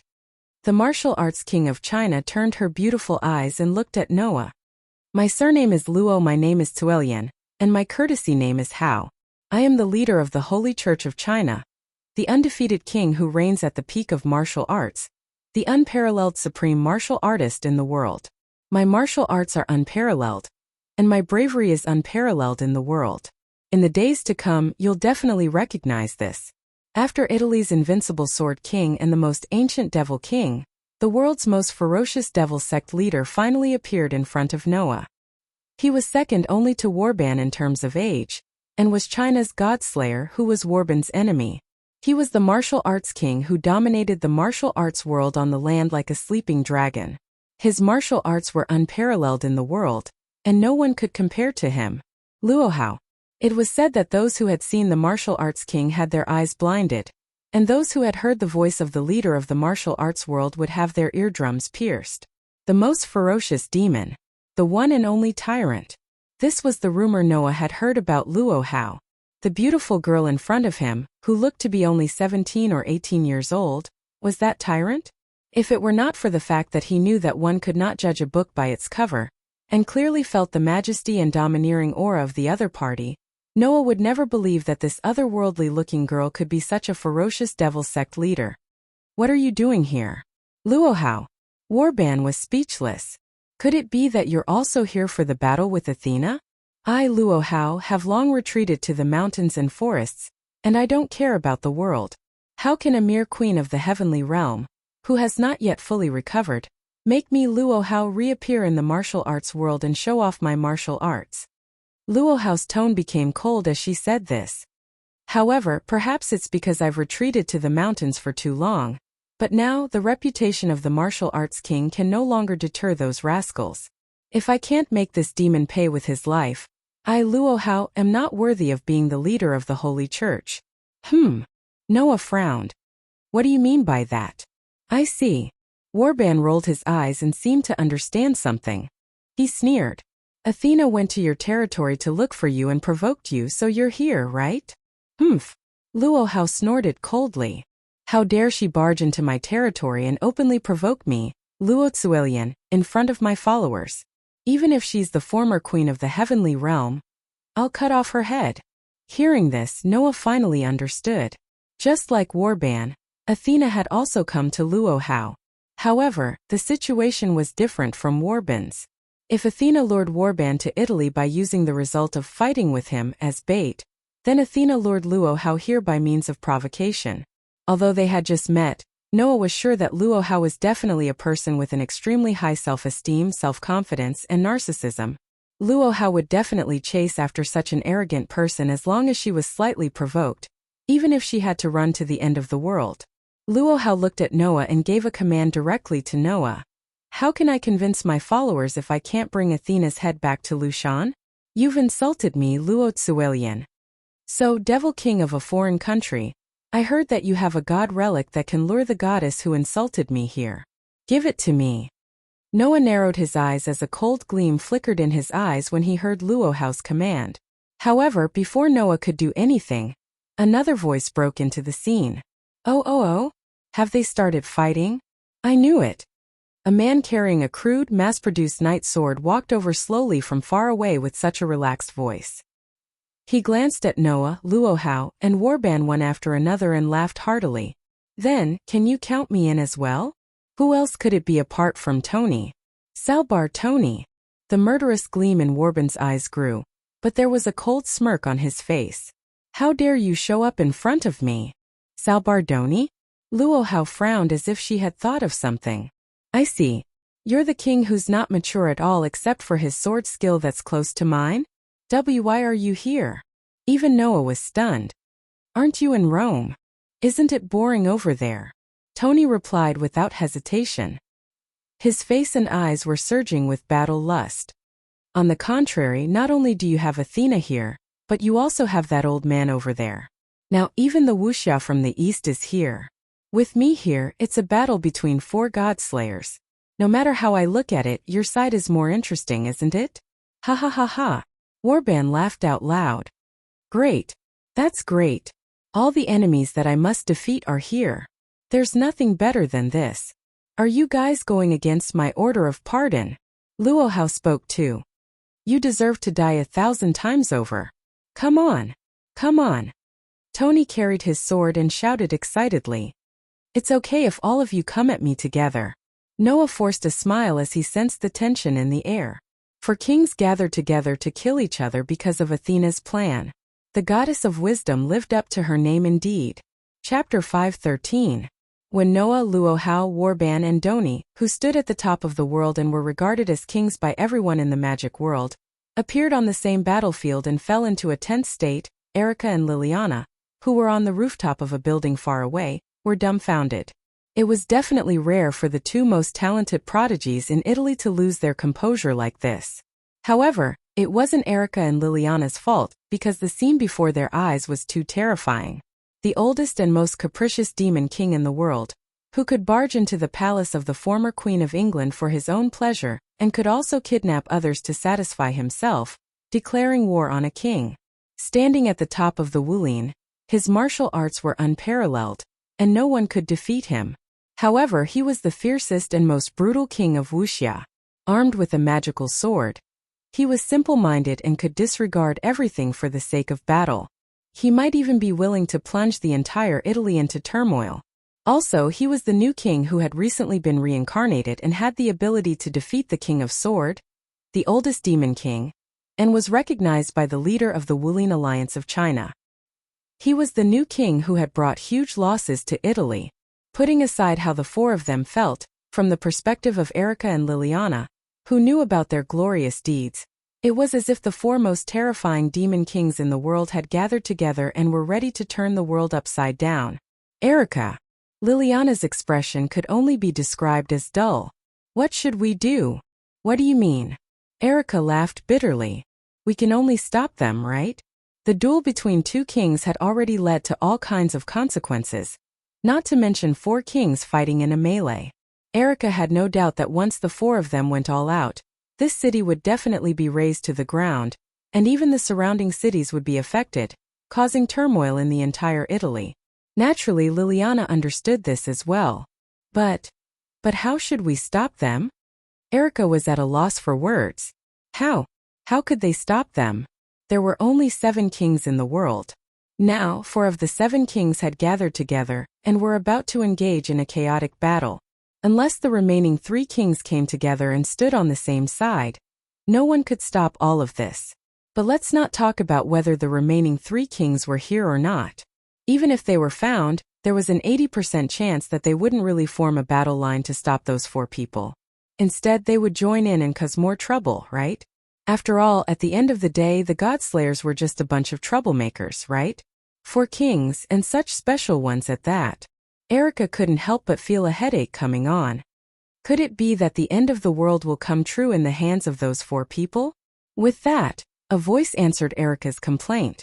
I don't know if the 4 kings can cause the end of the world, but if this continues, the end of Italy may really come. As she said that, a young girl appeared on the rooftop not far from Erica and Liliana without warning. Her delicate, pretty face was filled with worry. Seeing this young lady, Erica and Liliana were both stunned. Princess Alice? Greetings, both of you. Princess Alice, who used to maintain the elegant demeanor of a noble lady, only had a wry smile on her face at this moment. Like the two of you, I think that this situation still has to be stopped. Otherwise, not to mention whether the world will usher in the end, Italy will definitely become very terrible. Your Highness, don't the Sage Parliament have any countermeasures? Liliana stepped forward and asked anxiously. Your Highness, the Sage Parliament specializes in researching the Godslayers, right? They should have a countermeasure, right? If it were the other kings, there might be a way, but among the 4 kings here, His Excellency Noah Marquis Warban and cult leader Luo Hao are also here, so it's a little difficult, Alice said worriedly. Our Sage Parliament's research on the Godslayers began in the latter half of the 19th century, and Marquis Warban and cult leader Luo Hao both became ancient demon kings of the Godslayers before that. Currently, the recorded information about the authority of these 2 kings is still lacking. Without enough information, we can't deal with it. His Excellency Noah has only recently become king, so there's also insufficient information about his authority. Upon hearing that, Erica and Liliana looked at each other. There's no other way. Erica sighed. Although this is suspected of betraying the king, in the current situation, it's better to reveal it. Princess Alice, we know about the authority of the king beside us. Liliana understood. After hesitating for a moment, she chose to reveal it. That king has 2 authorities. One is the ability of the 10 avatars that he usurped from Wells Lana, the god of victory, and the other is the control of the storm, lightning, and sky that he usurped from God King Mekhl. The ability of the 10 avatars and the control of the storm, lightning, and sky.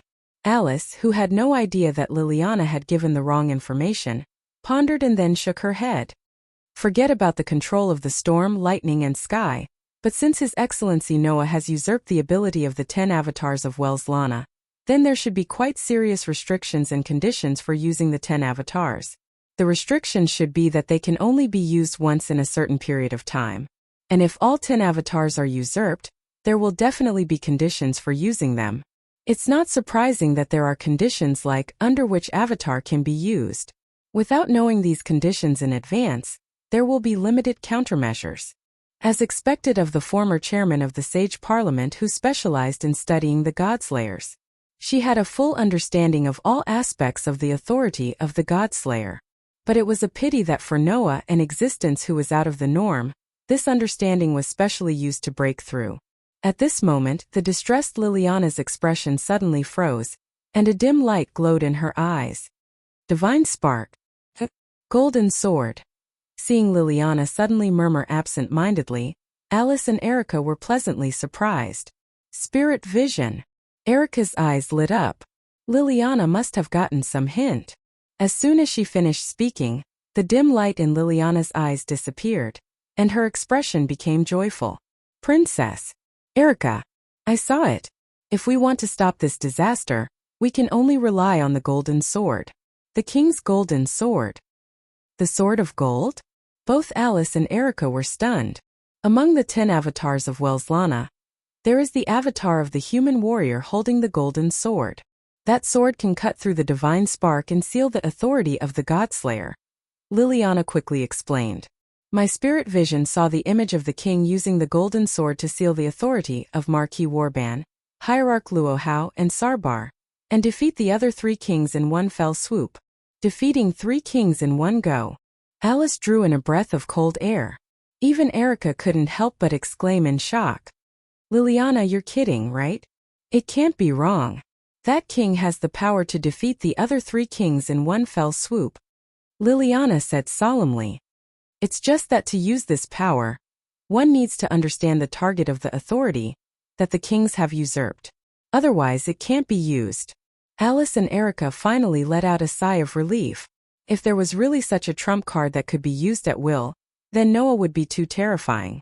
Fortunately, there were conditions for using it. If that's the case, then we might be able to stop it. Alice was overjoyed. If His Excellency Noah defeats all the other 3 kings, then we can avoid the losses caused by the continuation of the battle. But that king shouldn't know the authority of the other 3 kings that well, right? Erica couldn't help but ask. Because Sarbar is the leader of the Alliance of Italy, the Italian magic associations basically know the true form of the king's authority. But what about the authority of Marquis Warban and Hierarch Luo Hao? Our Sage Council has so far confirmed 4 of the Marquis authority, Alice said. My spirit vision also saw the 2 most commonly used authority of Hierarch Luo Hao, Liliana quickly said. Then, Erica said subconsciously, how should we tell this information to the king? As soon as she said that, the atmosphere suddenly changed.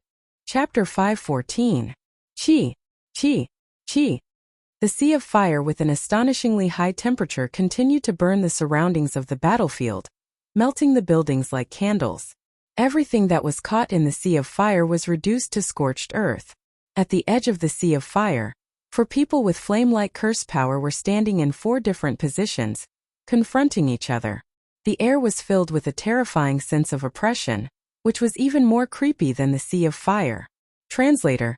Endless Fantasy Translation.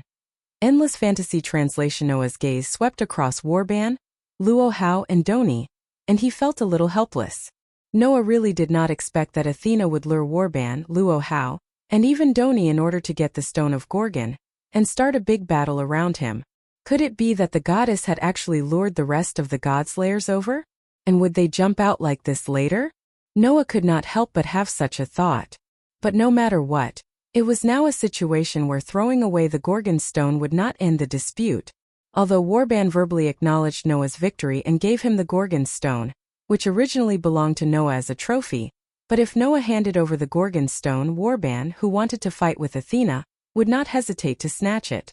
Not to mention Luo Hao, because of Athena's provocation, the extremely narcissistic Wuxia king went straight to Noah and wanted Noah to hand over the Gorgon stone in order to make Athena take the initiative to find her.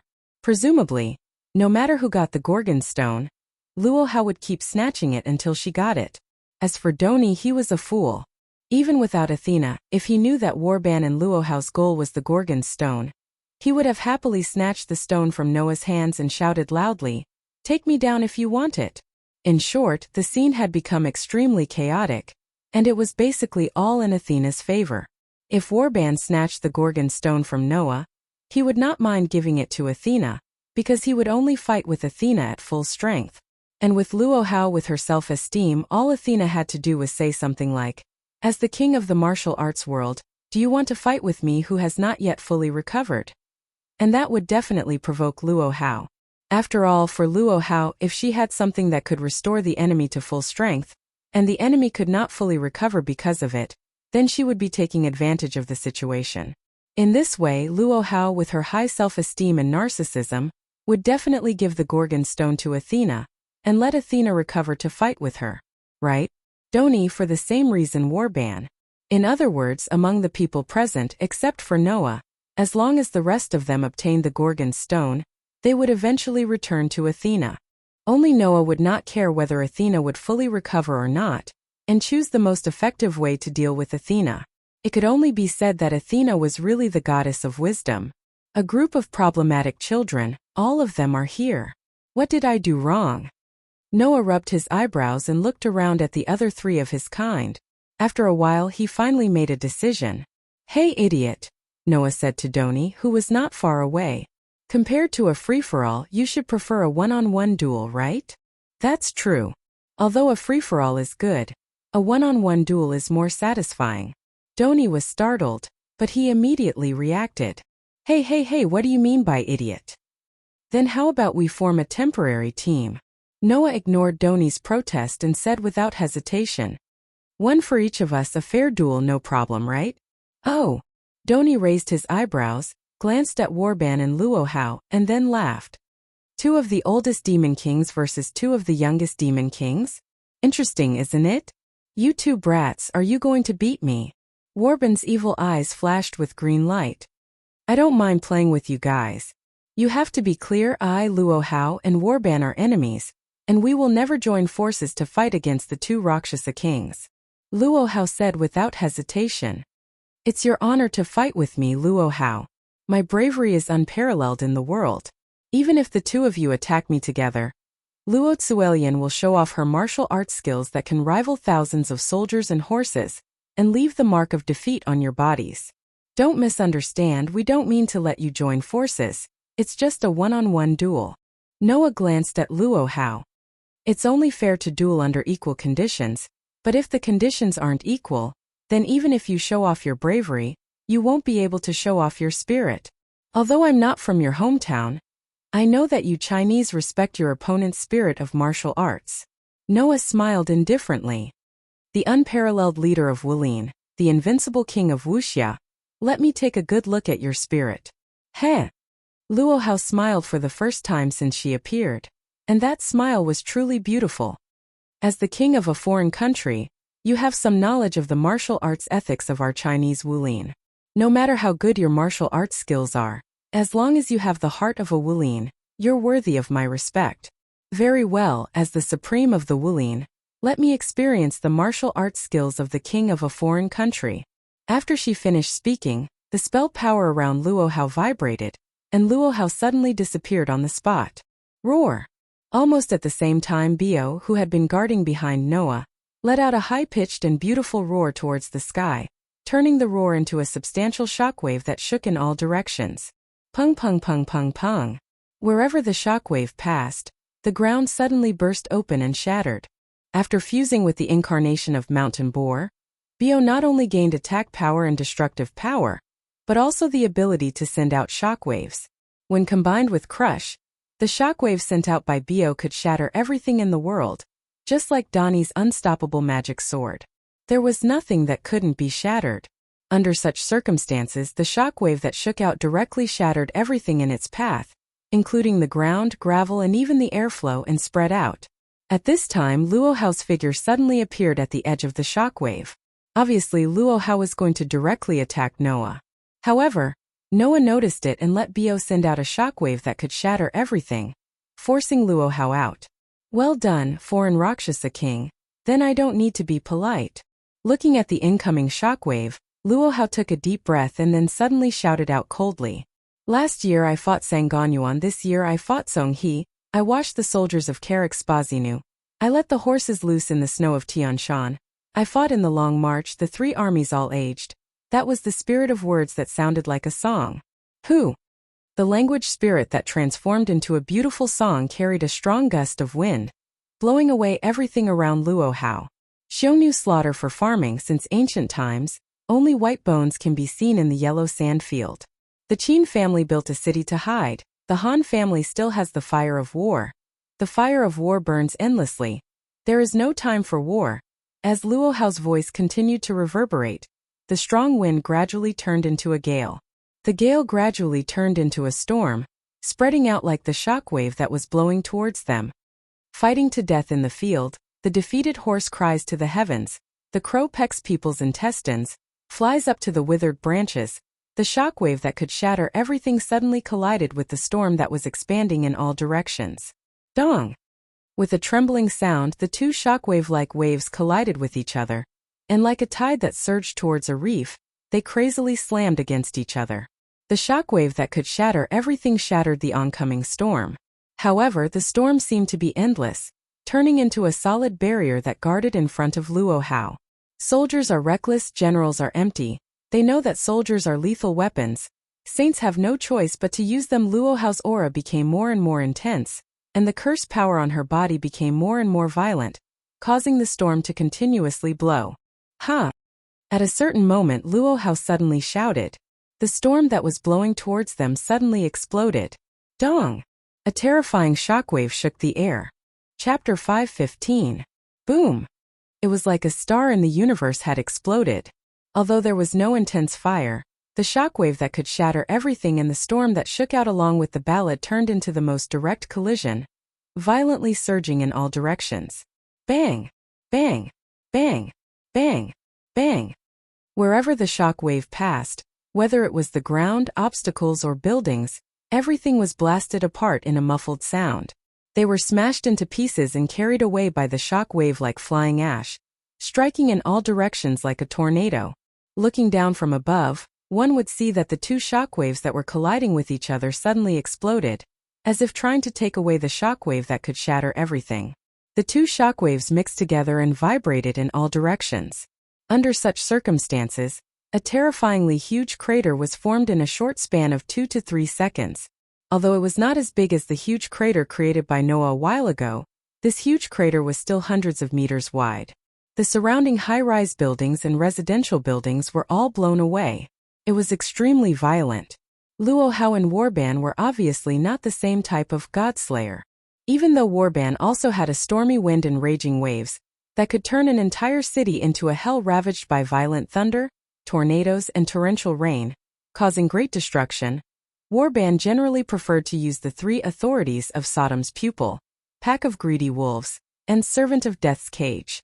After all, as long as he had the Sodom's pupil, he could deal with the small fries easily. The pack of greedy wolves and the servant of death's cage could both summon Warban's servants and make them his servants. Warban only needed to wait for his hounds and servants to complete the task he gave them. He did not need to waste time and effort to do it himself. In addition, these three authorities were not the kind that focused on destruction. Therefore, unless Warban deliberately carried out destruction himself, it would generally not cause much damage. But Luo Hao was different. The leader of the Eastern Wulin obviously focused more on the two aspects of power and destruction. Being paired with Noah was simply the worst match between the two kings of destruction. Alice, Erica, and Liliana were right to be worried. If these two invincible kings of destruction were allowed to continue fighting, then the city and even the whole of Italy might really be finished. Not to mention that Warban and Doni were also there. Woo! At this moment, Warban had transformed into a huge werewolf again. He let out a ferocious roar and pounced in Tony's direction. "Are you hurt?" Tony's sword-wielding hand had already turned into a steel-like luster. Looking at the giant wolf pouncing at him, he seemed to be able to see through Warbin's condition with a single glance. Seriously, that guy Noah actually threw such a dangerous guy to me. It seemed that Tony also understood how dangerous the Godslayer was when he was injured. However, Tony still carried his knight sword that was surrounded by a large amount of curse power and charged forward without hesitation. Like a brave hunter facing a ferocious beast, the man and the wolf engaged in a fierce battle. On the other side, the collision between Noah and Luo Hao's shockwaves continued. Bang! Bang! Bang! Bang! Bang! The two shockwaves kept colliding with each other, not to be outdone, causing the space in front of Noah and Luo Hao to be filled with continuous explosions and violent gusts of wind. The space was on the verge of collapsing. Although Bio's shockwaves could shatter everything, every time they shattered Luo Hao's shockwaves, Luo Hao would immediately sing a new ballad and set off a new shockwave.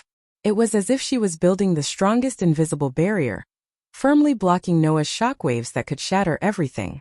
However, in this way, the shockwaves set off by Luo Hao's ballad could not break through Noah's shockwaves that could shatter everything and reach Noah. It's really surprising for an Rakshasa king. I didn't expect that my dragon roar and tiger roar technique would not have any effect. This is the first time. Although she said this, Luo Hao felt happy from the bottom of her heart. A beautiful smile appeared on her flower-like beautiful face. With that said, Luo Hao's tall and slender body overflowed with a large amount of curse power. The pinnacle of martial arts is the combination of strength and skill. Luo Hao's sweet and clear voice reverberated in the air. I, Luo Hao, am the supreme master of martial arts under the heavens. There is no one in the martial arts world who doesn't know of my martial arts. I already have the strongest skill, and the Vajra divine art that I stole from the gods also gives me the ultimate strength. Therefore, with the ultimate combination of strength and skill, Luo Tsuelian can become an unparalleled martial artist in the world. Foreign Rakshasa King, come and experience my Luo Hao's pinnacle of martial arts. Saying such a sentence, Luo Hao lightly lifted her foot and stepped forward. Bang! In an instant, the instant Luo Hao's foot landed, the ground that she stepped on exploded with a loud rumble, causing radioactive cracks to spread out, almost shattering the entire ground. Then Luo Hao spat out a word. Quick! With that said, Luo Hao disappeared from her place. Seeing this, Noah's pupils shrank and almost subconsciously took a step back. Swish! At this moment, Luo Hao suddenly appeared in front of Noah. She raised her palm and waved it out, as if something heavy directly hit the air. Luo Hao's palm actually made the air burst with a sonic boom, and fell on the position where Noah was standing a second ago. Noah had no doubt that if Luo Hao's palm hit his body, then it would definitely be like being hit by the super high-level destruction magic, crush, and his whole body would explode into a mass of minced meat. Usurping the authority from the gods Vajra Herculean divine arts, plus my own unique skill 12 flying phoenix divine palms. This is the pinnacle of Luo Tsuelian's martial arts.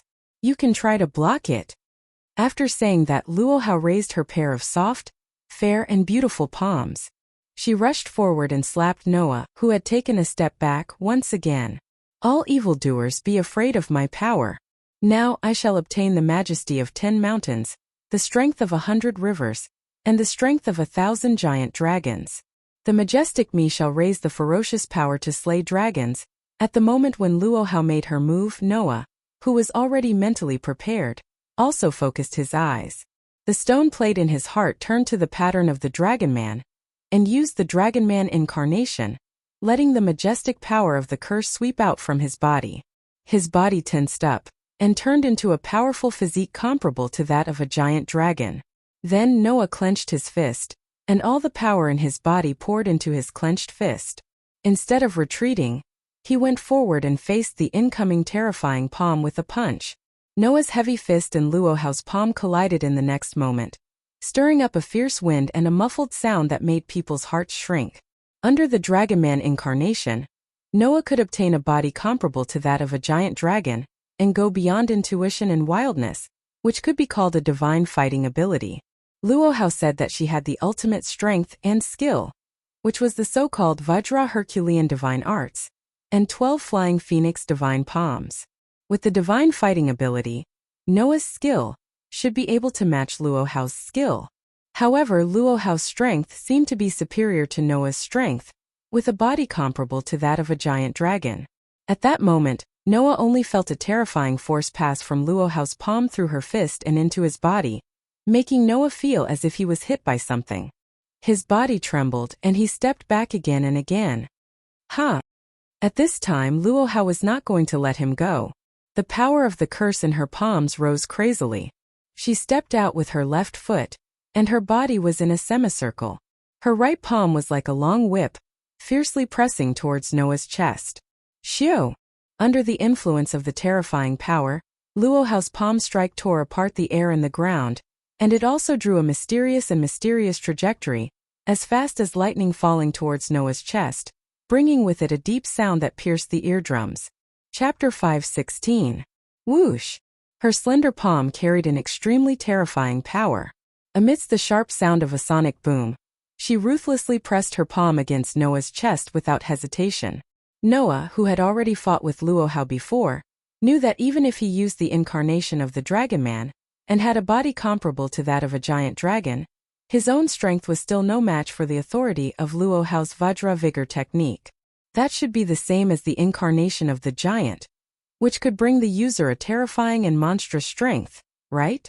Although it was not as exaggerated as the incarnation of the giant, Luo Hao's Vajra Vigor technique was obviously very terrifying. That monstrous strength, if it hit a building, it would probably shatter the entire building. The main thing that the incarnation of the Dragon Man strengthened was not the arm strength, but the physique, close combat, and the ability to slay dragons. It was simply no match for the Vajra Vigor technique, which only strengthened the arm strength. After all, the Dragon Man incarnation could only show its horror when dealing with dragon-type creatures. This made Noah once think of changing to the incarnation of the giant, but he immediately gave up on that idea. If Noah used the incarnation of the giant, then the giant, which combined the power of the two highest level gods, would definitely only be above Luo Hao, who used the Vajra Vigor technique. There was absolutely no reason for it to be weaker. However, in that way, Noah would also lose the divine skill of the Dragon Man incarnation, which was far more powerful than intuition and wildness. He would lose the skill that could match Luo Hao. Only at this time could Noah realize how terrifying Luo Hao's martial arts were. At least, after Luo Hao used the 12 flying phoenix palm, Noah would sometimes even be dazed by the miraculous trajectory of the white palms, and almost lose his ability to react.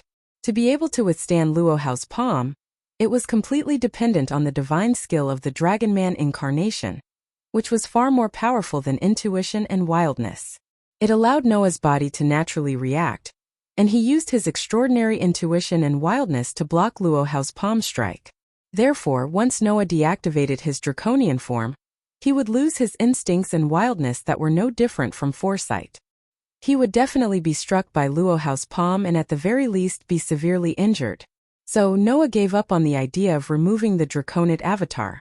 Instead, he used enhanced magic. Clang! Magic patterns that looked like electric wires immediately climbed up Noah's arm and strengthened Noah's arm strength. Whoosh! Luo Hao's palm strike struck towards Noah's chest with an irresistible force, like a hot knife through butter. Under the control of his extraordinary intuition and wild nature, Noah's body once again reacted naturally. It was as if he knew the path of Luo Hao's palm, as if he could predict the future. He rotated his hand into a fist and punched out. Chi! Noah's punch didn't have too much momentum, but that punch also brought about a violent whirlwind, as if it was covered with a glove made of wind, and it loudly collided with Luo Hao's palm strike. Bang! The heavy fist and the ethereal palm collided heavily once again, causing the terrifying power that permeated the air to sweep out at the same time. It was like a needle against an awl, neither giving way to the other, crazily attacking the other's body. Bang! The ground where Noah and Luo Hao were standing was directly shattered by the violent collision between the two. Huge cracks spread out from under the two people's feet to the entire deep pit. After using enhanced magic to strengthen himself, Noah's strength finally managed to barely keep up with Luo Hao's strength. Good! Luo Hao said excitedly. It seemed that her fighting spirit had finally been aroused. Not only was her whole body filled with a terrifying curse power, but she also rose with an imposing manner that looked down on the world. In the next moment, Luo Hao's palm strike abruptly stopped. Just as one palm was retracted halfway, the other hand turned into a palm and struck out with a whistling sound. It brought along afterimages and ear-piercing sonic booms as it shrouded Noah as fast as lightning. The palm wind that was filled with a frightening strength blew onto Noah's body, causing the clothes on Noah's body to tightly stick to his body. A pair of delicate white hands that were incomparably frightening were rapidly magnified in his eyes. This wild and violent attack caused a ruthless expression to appear in Noah's eyes. He clenched his right fist tightly and threw it out punch after punch. Swish, swish, swish, swish, swish. The sky was suddenly filled with fist shadows and palm shadows, all with astonishing power, and rushed out like a storm. Pung pung pung pung pung. The fist shadow and the palm shadow collided with each other in an overwhelming manner, causing waves of impact and explosions. This caused the entire ground to tremble violently at this moment. Some of the gravel even directly exploded into powder under the impact of the strong wind and scattered, causing smoke and dust to fill the air. Dong! In the huge pit filled with dust and fog, the ground was once again unable to bear the burden and collapsed. Immediately after, two figures flew out from the smoke and dust that filled the air. The soles of their feet brushed against the ground, drawing a gully that was over 100 meters long before they stabilized their figures. However, neither Noah nor Luo Hao moved their eyes away from each other for a moment. Even though there was a thick layer of smoke and a distance of over 100 meters, it was as if they could still see each other's eyes, flashing with a terrifying expression. After more than 200 years, I, Luo Zuelian, finally met someone who can truly match me in martial arts. Luo Hao's sweet and clear voice was full of excitement, making people clearly feel the excitement in her heart. Rakshasa king of a foreign country, if you were born in my land of China, then you would definitely be able to become a martial arts master who can compete with me for the position of the Wulin Alliance. Thinking of this, Luo Zuelian's heart surged, wishing that she was born in the same era as you. Those who were familiar with Luo Hao would definitely be shocked by Luo Hao's words. How many years has it been since Luo Hao acknowledged someone like this? However, regarding Luo Hao's acknowledgement, Noah shook his head. No, it's impossible for me to compete with you in terms of martial arts. You should be able to see that the reason I can compete with you in close combat is because of the power brought by authority. I don't have any skills that can truly match you. This was the truth. If it was swordsmanship, Noah, who has been training his swordsmanship since childhood, may be able to compete with Luo Hao. But in terms of fighting skills other than swordsmanship, Noah only learned martial arts, fighting, karate, taekwondo, and even military physical skills after entering the world of the Dark Bullet for more than a year. Naturally, it was impossible for him to compete with Luo Hao, who has been practicing martial arts for at least 200 years. To be able to fight with Luo Hao like that, it was entirely relying on the intuition and wild divine skills brought by the Dragon Man. His body naturally used those skills, and it was not the fighting skills that Noah learned himself. Don't belittle yourself. Luo Hao shook her head. My Vajra divine art is also the authority that was usurped from God. So I have the ultimate strength. So, even if your skills were also taken from God, it has now become your strength that is yours. Saying so, the smile on Luo Hao's face became even more lovely and sweet. If you can't let it go, then take a look at the true essence of my Vajra divine art. Around Luo Hao's body, the blazing curse power began to rise, making Luo Hao's body rise up like a mirage. One strength defeats 10 skills, one strength suppresses 10 skills, one kick has the strength of 1,000 caddies. One foot settles the earth. With the help of the ballad-like words, the mirage-like illusion gradually became clear. My Vajra divine art not only can give me the ultimate arm strength, it can also summon the Vajra warriors to fight for me. As if to prove the authenticity of Luo Hao's words, two bald giants with a serious expression and exaggerated bulging muscles appeared in front of Luo Hao, emitting golden light. Come, foreign Rakshasa king. It's time for you and me to decide who is better. Let's decide the winner with one blow. As soon as Luo Hao's voice fell, the two Vajra warriors stepped forward at the same time. With a roar, they stepped on the ground and assumed a sumo posture, glaring at Noah. Seeing this, the corner of Noah's mouth slowly hooked up. In the next moment, a huge amount of cursed power gushed out from his body. With pleasure. Chapter 5:17. Humph. Ha. Standing in front of Luo Hao like two wall-like giants, the two giants let out a humph and ha respectively. The sound even shook the atmosphere and caused the space to hum. The spell power that constantly burned from Luo Hao's body like a thick river flowed into the bodies of the two Vajra warriors, causing the two Vajra warriors to exude an amazing aura. From this point alone, it could be seen that the strength of the two Vajra warriors was definitely above that of the mythical beasts, and could even rival the god of disobedience. To be honest, after beating Warban, the oldest and most powerful demon king in the world, half to death, Noah still had to deal with an opponent of the same level as him. He was more or less physically and mentally exhausted. However, the so-called God Slayer was a natural-born warrior, a king born to fight. Just like Warban, who became more dangerous after being injured, this fatigue not only did not make Noah have the slightest thought of giving up the battle, but he also felt that his whole body was filled with a strength that was stronger than adrenaline. In this case, Noah was confident that no matter how tired he was, he could exert 100% of his strength. At that moment, Noah took a deep breath. In his heart, the stone plate with 10 patterns on its outline rotated rapidly and pointed at the incarnation of the golden wolf again. You have violated the contract and brought evil to the world. The Lord said sinners must be punished. Their backs will be crushed, their bones, their hair and their brains dug out, and their blood and soil will be trampled on.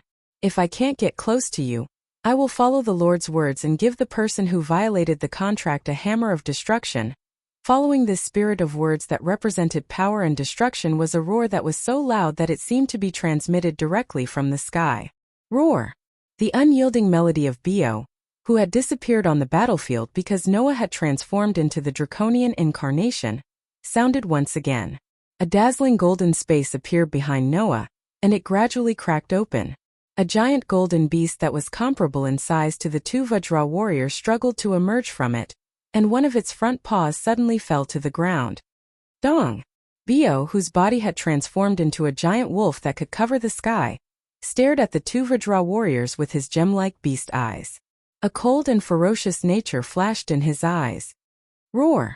At the next moment, Bio let out a bellow, and a brilliant light burst out from his body. His body hair burned up like flames, and his entire body turned into a beam of light. It was as if he was a meteor that could penetrate through space, shooting toward the two Vajra warriors. Pa pa pa pa!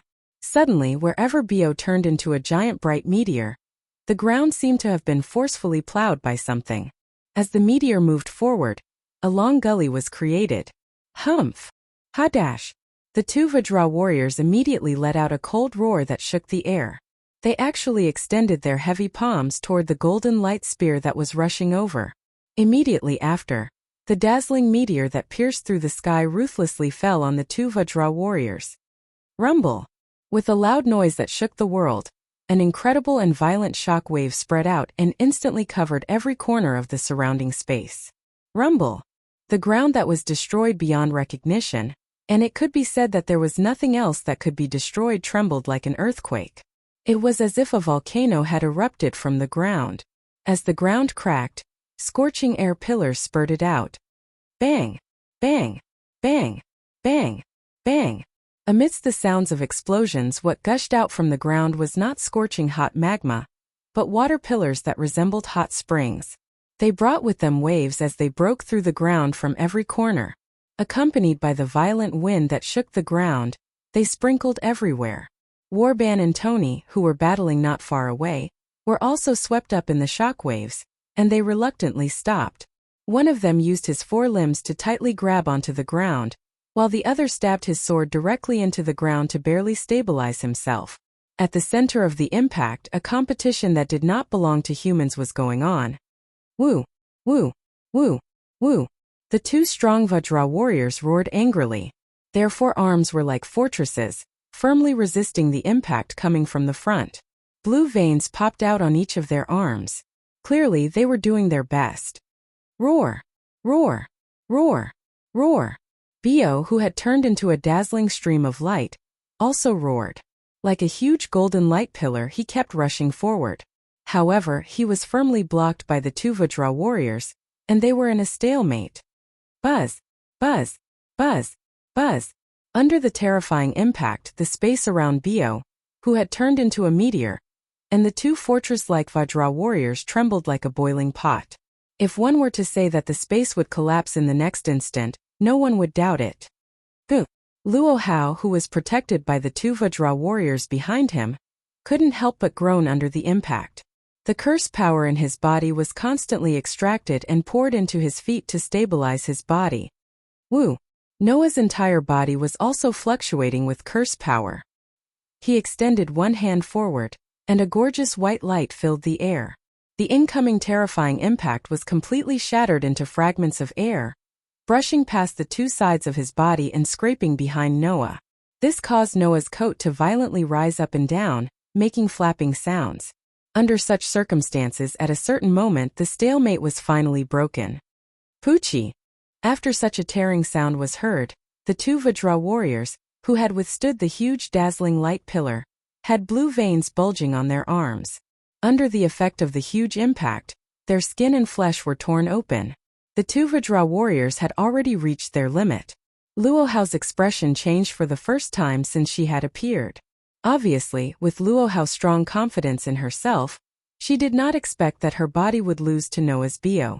Of course, if Bio had not fused Mountain Boar and Crush, he would not have been a match for the two Vajra warriors. Even dealing with one of them would be difficult. But now, after fusing Mountain Boar and Crush, Bio's strength had greatly increased. Therefore, even if his opponents were two Vajra warriors, who were comparable to the god of disobedience, Bio still had the upper hand. This made Noah's eyes shine brightly. Just as Noah was about to inject a large amount of curse power into Bio to defeat the two Vajra warriors, Noah felt it. Someone was approaching. Moreover, judging from the aura, it was someone Noah was familiar with. Noah turned his head reflexively and looked behind him. Soon he saw it. 3 girls. It was Alice, Erica, and Liliana. You guys? Noah said in surprise. What are you doing here? As soon as he said that, Noah realized that something was wrong. He saw that Alice, Erica, and Liliana no longer had their elegant, gorgeous, and serious images. Every girl's pretty face was flushed red, and they were unwilling to even look at Noah. They were more or less bashful. This made Noah feel strange in his heart, but he couldn't understand it. This is a place that could be razed to the ground at any time. Noah could not help but raise his voice. No matter what happened to you, leave this place first. I don't have the confidence to protect you from 3 kings of the same level. Alice, Erica, and Liliana naturally understood what was going on, but they still had no intention of leaving. Their faces were filled with struggle. This was especially true for Alice, who had only met Noah once. She no longer looked like a noblewoman. Instead, she looked like a real young girl with a blushing face. This made Noah want to go crazy. What was the meaning of these 3 girls? Just as Noah was about to lose his temper, Erica took a deep breath and glared at Noah with a red face. I'm telling you, this can't be helped. We're only doing this because there's no other way. So no matter what, you're not allowed to think nonsense. Huh? Noah was confused. At this moment, Erica suddenly stepped forward resolutely and kissed Noah on the lips. Chapter 5:18. When Erica kissed his lips, Noah was dumbfounded. At this moment, Noah's palm was still standing in front of his body. With the help of the brand new crush ability that could only be used when using the Golden Wolf incarnation, he crushed all the violent impacts into pure air currents that brushed past his body and blew backward. Because he still needed to control the crush ability and the Golden Wolf incarnation, Noah was directly kissed by Erica. At this moment, the roar of the violent impact waves and the collision between Bio and the 2 Vajra warriors in the center of the impact seemed to have disappeared, and could no longer enter Noah's ears. Because even if it was only at this moment, Noah's mind had indeed become blank. If it weren't for the soft touch on his lips and the delicate fragrance from Erica's body that was so real, Noah might really think that he was dreaming. After all, even as a so-called king, Noah didn't think that Erica, with her strong self-confidence, would suddenly kiss him on the battlefield. It wasn't that Noah was too naive, but that this incident came too suddenly and was too shocking. He really kissed her. Miss Erica. Wah. Wah wah wah. On the side, Alice and Liliana seemed to have known that Erica would do such a thing, but they still didn't expect it to be so sudden. Coupled with the extremely shocking scene, even though they were known as princesses and prodigies, the two girls still blushed. Then Noah reacted. Just as he was about to push Erica away, Erica seemed to have noticed Noah's action. She reached out her hand first and put it around Noah's neck. As if she wanted to make Noah have no way out or make him regret it, she fixed her lips on his. Ugh! A scorching breath hit Noah's face. Without giving Noah a chance to react, Erica closed her eyes tightly and stuck out her tongue into Noah's mouth, entangling with Noah's tongue. At this moment, a torrent of memories suddenly surged into Noah's mind. Only then did Noah realize that Erica wasn't just kissing him blindly. Curse power was flowing in Erica's body, and it was transmitted to Noah's body through her lips, turning into memories and blending into Noah's mind. After maintaining this scene for an unknown amount of time, Erica finally parted her lips. Huff! Huff! Even Erica, who had charmed thousands of Italian men, couldn't help blushing at this moment. Her breathing was disordered, and her eyes were quite blurred. However, Erica quickly regained her composure and let go of Noah's neck. She took a step back abruptly and pointed at Noah with a flushed face as if she was trying to hide something. Don't let your imagination run wild. It's all for the whole of Italy. To defeat Marquis Warban, Bishop Luo Hao, and Minister Sarbaret. Hearing this, Noah came back to his senses and noticed the changes in his body. Because of the majestic memories brought by Erica's kiss, Noah discovered that in his heart, the outline of the stone plate connected to the images of the 10 incarnations was flashing. It was the image of a warrior holding a dazzling weapon in his hand. Needless to say, it was the image representing the incarnation of the warrior. Warrior, the incarnation from Wellerslana, the blaze that fused Noah's knight's sword and revolver. When he had sufficient knowledge of the opponent, he could weave spirits and form a golden sword to attack. If he used a god as his opponent, he must have sufficient knowledge of the god's own divinity. If he used a god slayer as his opponent, he must have sufficient knowledge of the authority used by the god slayer to be able to cut off the divinity and seal the authority of the god slayer. Even if the opponent was someone other than the god slayer and the god of disobedience, as long as he had sufficient knowledge of the opponent's ability, he could seal the opponent's ability. During the activation of the incarnation, the user's physical ability would also be improved, and at the same time, he would have the ability to see through the opponent's essence. In mythology, Wellerslana, the god of victory, had a golden sword directly linked to wisdom. It was said that the sword could cut off the divinity and bury any god. It was an important factor in Wellerslana's undefeated record. It was because of the golden sword of wisdom that could cut off any divinity that Wellerslana could become an undefeated legend and defeat the enemy gods. However, in order to use the sword, one must have sufficient knowledge of the origin of the opponent god. Therefore, the golden sword was the sword of wisdom. Noah, who had absorbed Wellerslana's power and usurped Wellerslana's authority, also inherited the sword of wisdom.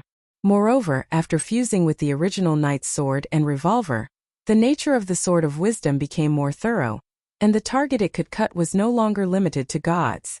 As long as one could understand the opponent's ability, they could cut it off. Previously, because he had learned the true identity of Athena from Erica and Liliana, Noah's warrior incarnation entered a state where it could be used. Now, because of the majestic memory brought by Erica's kiss, the warrior incarnation was once again active. But why? Noah suppressed the impetuosity in his heart and laughed bitterly. Why do I have to do this? That's all for you to defeat the 3 kings. Erica seemed to have calmed down, but her pretty face was still flushed. Lily's spirit vision has discovered the ability of your warrior incarnation.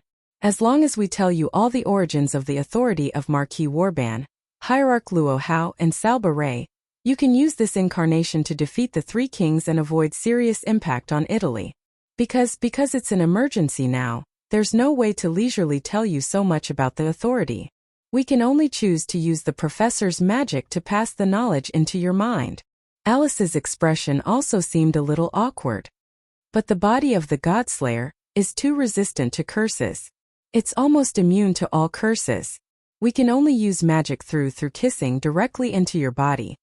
So there's a way to make curses work on the Godslayer? It turns out that curses directly into the body can work on the Godslayer? That's really a blind spot. But then, another question popped up in Noah's mind. The knowledge I obtained seems to be only from Tony, not from Warban and Luo Hao. That's none of my business. Erica turned her head away as if she was in a difficult position. I only know the origin of Salba Ray's authority. Marquis Warban's authority has always been a mystery. Only Princess Alice knows the details, and Lily used spirit vision to see the origin of Hierarch Luo Hao's authority. Hearing this, Noah's expression froze. In other words, Princess Lily. Erica looked at Alice and Liliana with a faint smile on her face. It's your turn now. Alice and Liliana's expressions also froze, but the two of them were obviously mentally prepared in this regard before they came. Even though their faces were red, they still came to Noah with stiff bodies. Your Excellency Noah. Alice's pretty face was rosy as she greeted Noah. Please make sure this battle comes to an end. Please, Your Majesty. Liliana also said seriously with a red face. Please listen to our request and protect Italy. After saying that, Alice and Liliana closed their eyes at the same time as if they had accepted their fate, but their delicate bodies kept trembling, and they didn't dare to step forward. Unlike Erica, who was so determined, the two girls were still a little timid and hesitant. Looking at the two girls in front of him who were desperately trying to hold back and give up, their delicate bodies trembling slightly, they didn't even dare to look at him timidly. Noah felt extremely complicated. Putting Liliana aside, Noah had only met Alice once. Is it really okay to continue kissing like this? But both Alice and Liliana had mustered up their courage to barge into the battlefield at this dangerous moment. If he didn't respond to their feelings, how could he live up to their determination? With that thought in mind, Noah decided to go all out. Ugh! Ugh! Some subtle whimpers were drowned out by the whistling of the strong wind and the collision of the impact. Chapter 519. Phew! After an unknown amount of time, the violent storm that swept across the entire battlefield finally calmed down slowly. Splash! The water column that spurted out from the ground splashed on the ground with a clear sound of water splashing. It turned into streams of water that flowed back into the ground along the cracks. The smoke and dust gradually disappeared, revealing the current situation of the battlefield. Warban and Tony stood on both sides of the battlefield as if they were confronting each other, but their gazes did not stop on each other. Instead, they turned to look at the person standing in front of them. The golden wolf, Bio, had already returned to the size of a horse from his original giant wolf-like size. He stood in front of Noah, his pair of gem-like beast eyes staring straight ahead. Noah, Warban, Tony, and Bio looked at the two Vajra warriors who were standing shoulder to shoulder, but they were no longer standing upright. They were kneeling on one knee on the ground, and their arms had disappeared. Even half of their bodies seemed to have melted away, and they were badly damaged. Even so, the two Vajra warriors still stood in front of Luo Hao with unswerving determination. Even if they had lost their arms and half of their bodies, they would still protect Luo Hao to the end unless they were completely vaporized. Under such circumstances, Luo Hao stood behind the two Vajra warriors, unscathed. He was still as otherworldly and ethereal as ever. However, regardless of whether it was Noah, Warban, or Tony, they could all sense that Luo Hao's domineering aura had been weakened by more than half. Her domineering aura was still present, but her curse power had also become ethereal. Obviously, in order to block Bio's full blow, Luo Hao had also exerted all his strength, causing a lot of consumption. Perhaps Luo Hao's current strength should be the same as Warban's, and he could only exert 70% of his strength. That was not strange. After fusing the incarnation of the mountain boar and the ability of Crush, Bio could even seriously injure Warban with one blow, forcing Warban to choose to self-destruct and use his trump card, the power of resurrection. Although Luo Hao, who was on par with Warban, did not have the power of resurrection, in order to block Bio's full blow, he had also consumed a lot of energy. In terms of results, he was no different from Warban. As for Noah, he had also consumed a lot of his curse power to force the two oldest and most powerful Godslayers into a weakened state. If not for the fact that Noah's curse power was stronger than that of ordinary godslayers, he would definitely have fallen into a weakened state. In fact, even if he did not fall into a weakened state, Noah had consumed a lot of his power. Luohao, his eyes more or less exhaustion. With Bio's strength greatly increased to such a degree, the amount of curse power required to drive Bio to attack was naturally unimaginable. However, for Noah to be able to force the two most ancient demon kings to such an extent, even if they didn't join forces and instead fought one after another, Noah should be proud of himself. It's really hard to believe that you've just become a godslayer. Not long ago, foreign Rakshasa king. Luohao's mouth unknowingly had a trace of dark red blood. But the expression on her pretty face was still as sweet and majestic as ever.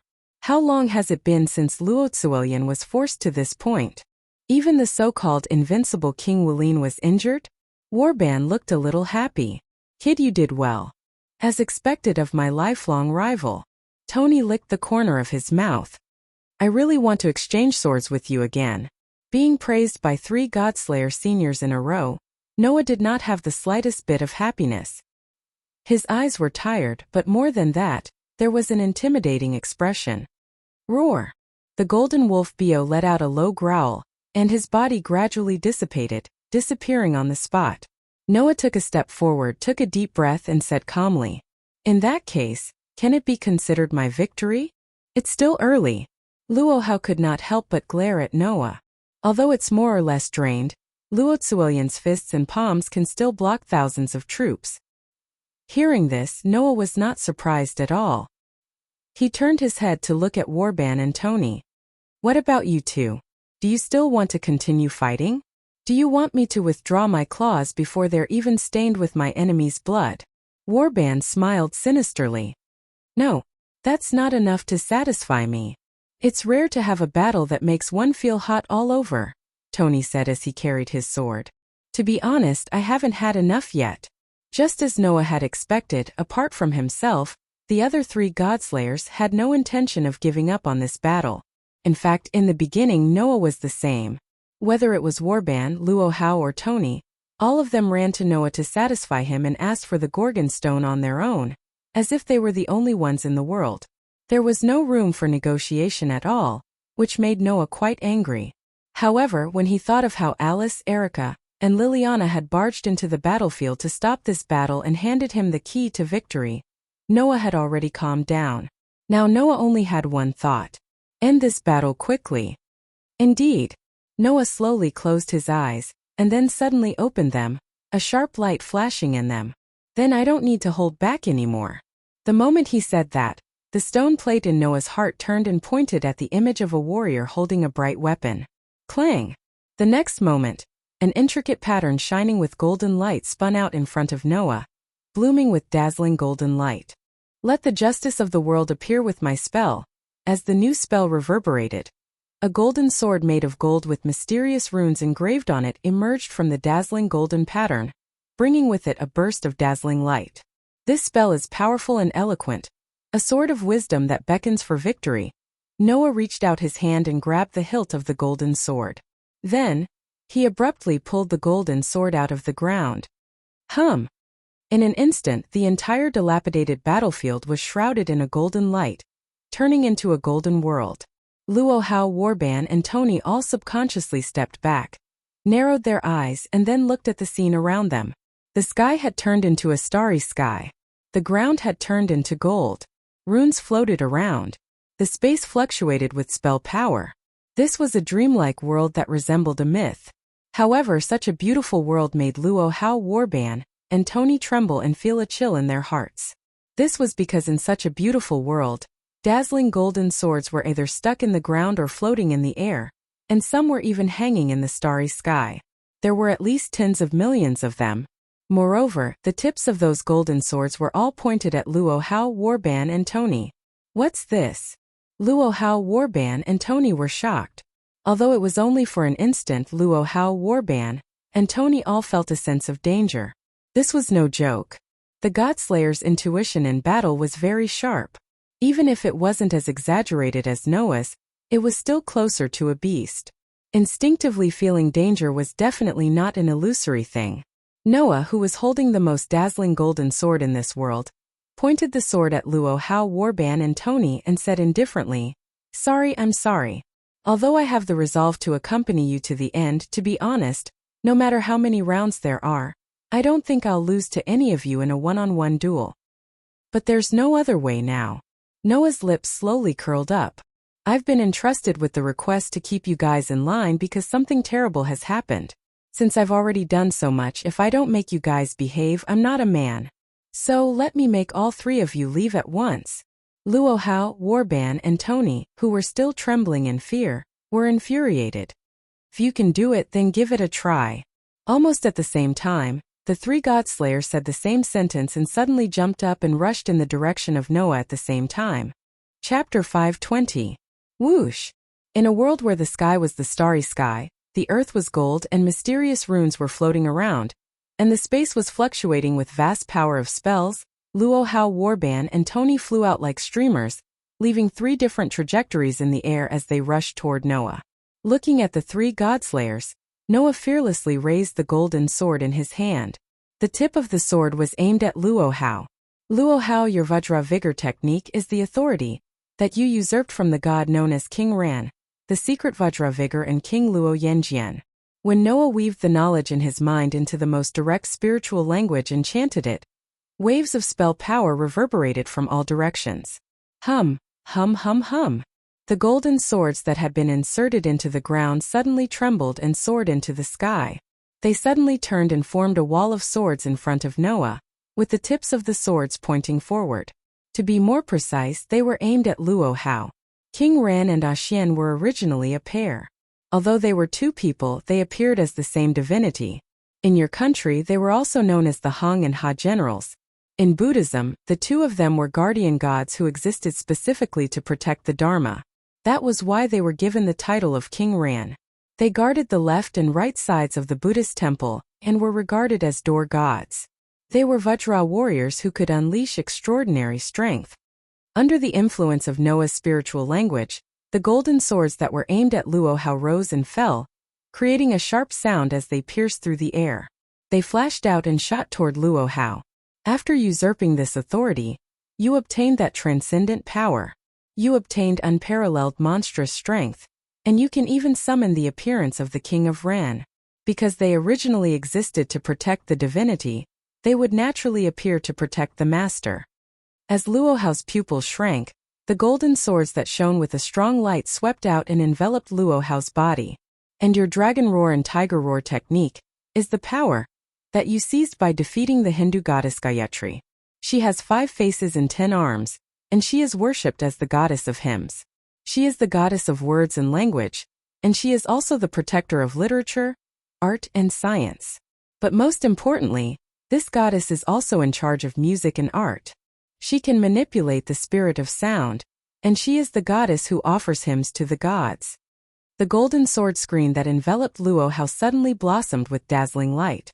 After defeating the goddess of hymns, you obtain the dragon roar and tiger roar.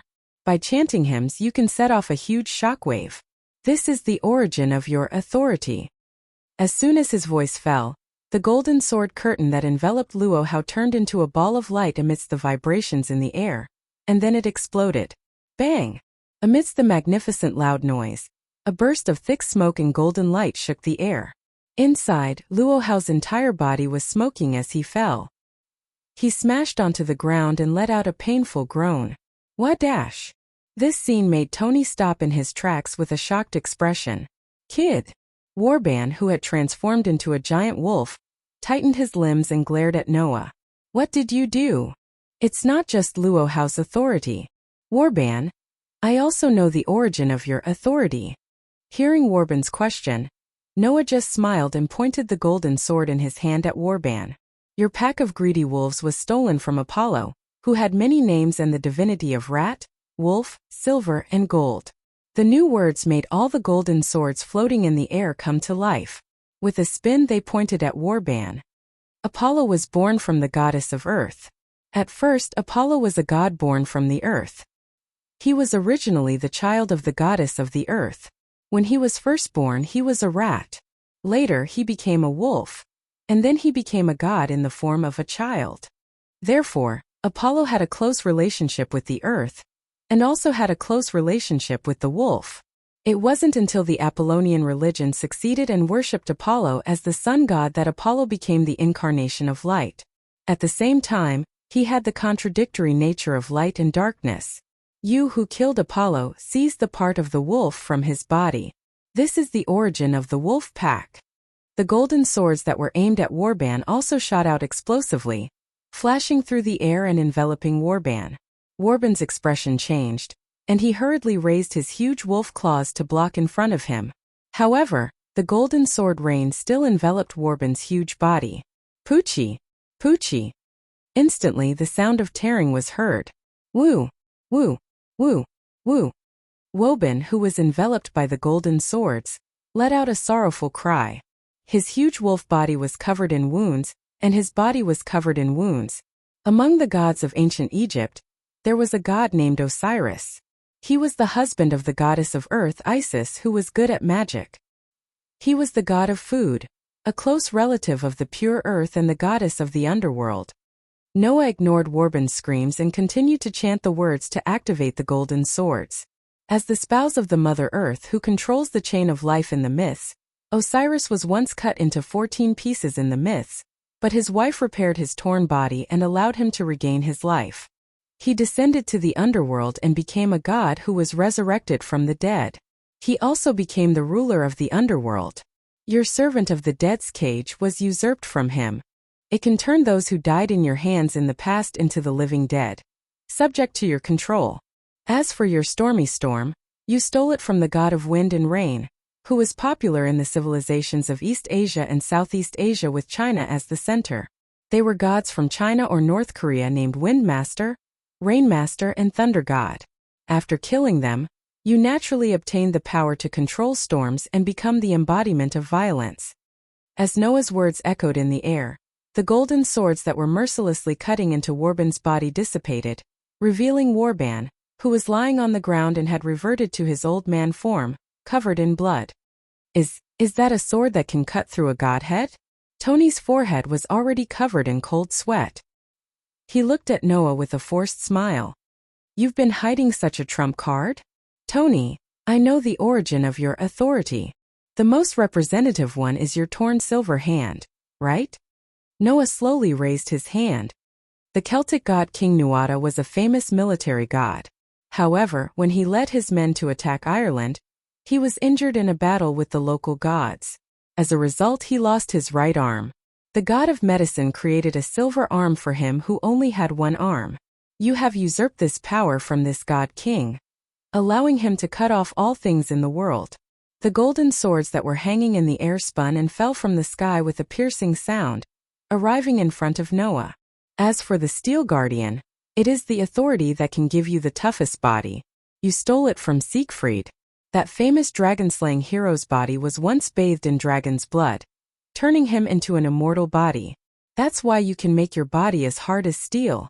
The golden swords that arrived in front of Noah suddenly shot out like a rain of swords, attacking Tony with ear-piercing screeches. Seeing this, Tony's expression tensed up. He quickly raised his sword and was about to use his trump card when Noah's merciless voice sounded. Then you have another authority that can strengthen or activate all the mystical powers and make them go berserk. That is what you stole from Dionysus. He was the god of wine that the Thracians worshipped in ancient Greece. He had the power to intoxicate people with wine. That is how your authority came to be. When the words that seemed to announce the end of the battle resounded throughout the world of gold, Tony's body was already covered by a curtain of golden swords. I am the strongest and I hold all victory in my hands. Be it human or demon, I am the one who defeats all enemies. I will defeat any enemy that stands in my way.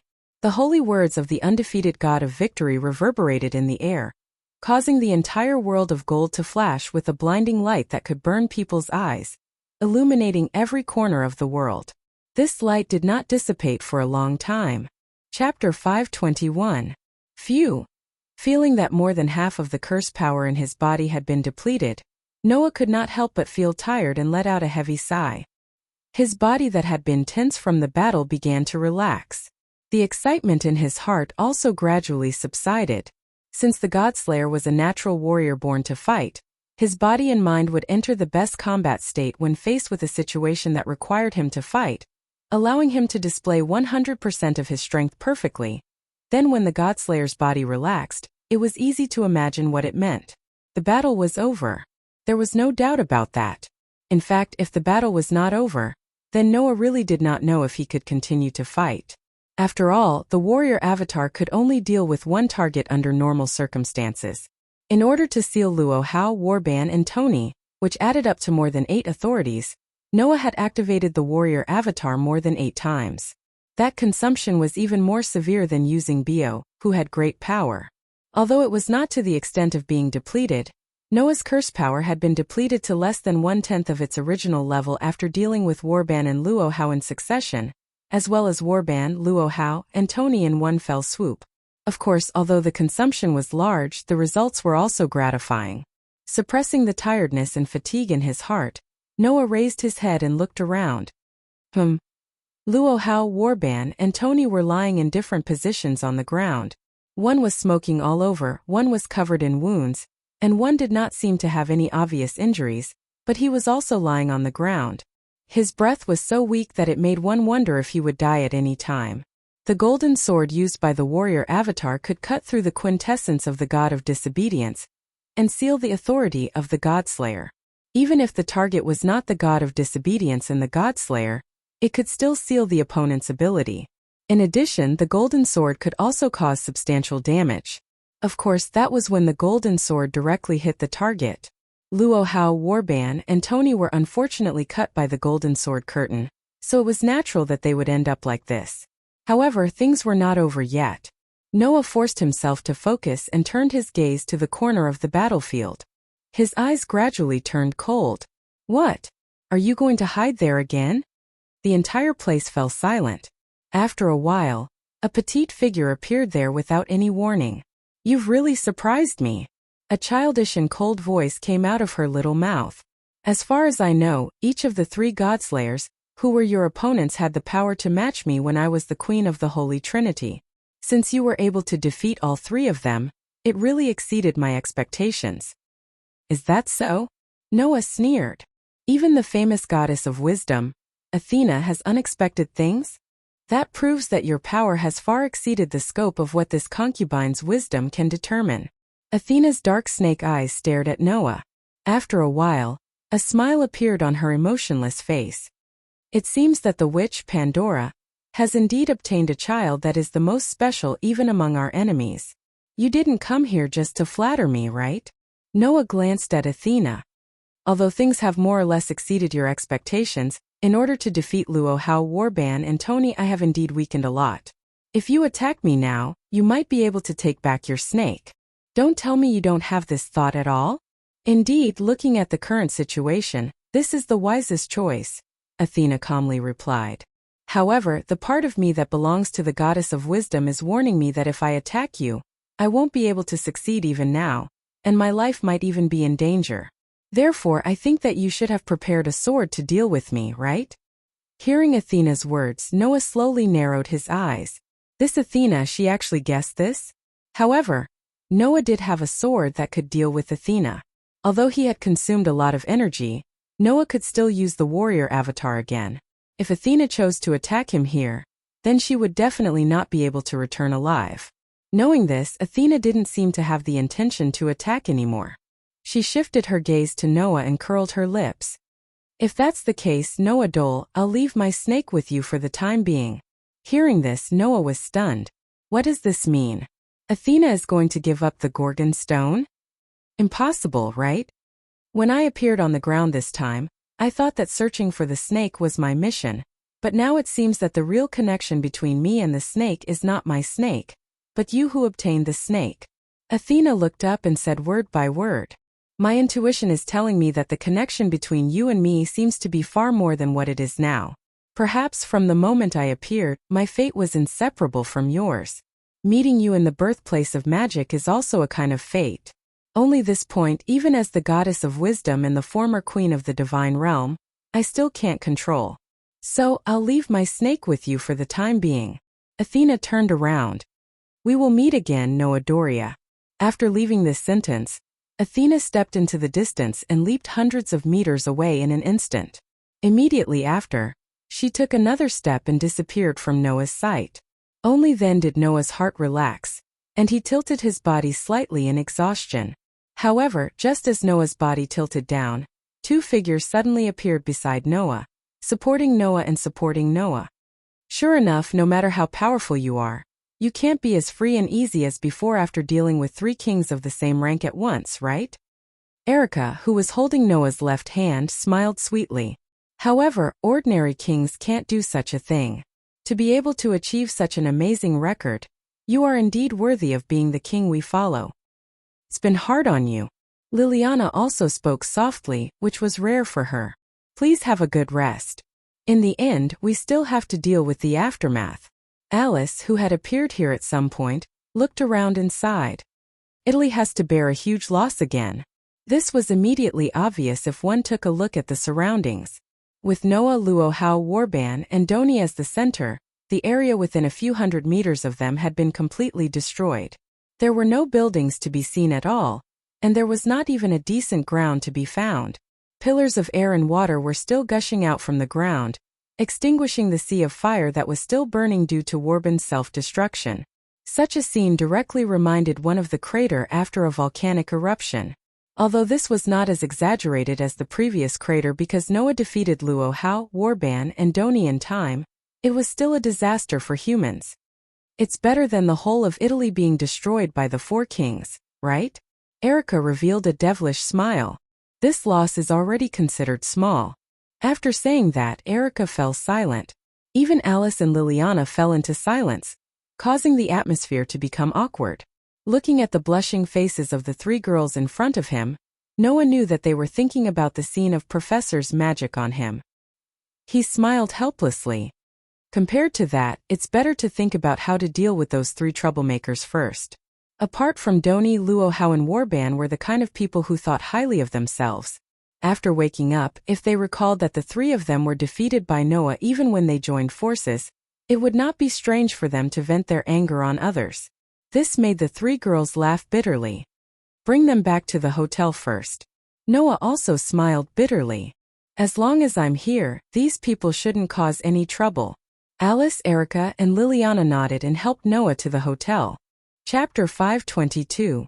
On that day, due to the several duels between Noah, Luo Hao, Warban, and Tony, the incident of the terrain changing was reported in the form of news by the various magic societies in Italy. Of course, the magic societies in Italy were not enough to expose the existence of the magic world to the ordinary people. With the manipulation of the intelligence, the incident was finally published in the form of a report of a large amount of natural coalbed methane, hidden underground, was suddenly detonated, making the people of Italy think that it was just an accident. Fortunately, there were no casualties this time as well. After all, after Noah learned that Erica and Liliana had been abducted by Warban, the first thing he did was to ask the people in charge of the Red Bronze Cross and Black Cross branches to disperse the residents there. Naturally, there would not be any casualties. The reason for dispersing the crowd was the same as the last time, that it was detected in advance as an excuse. This time, the incident was once again reported as a pure accident.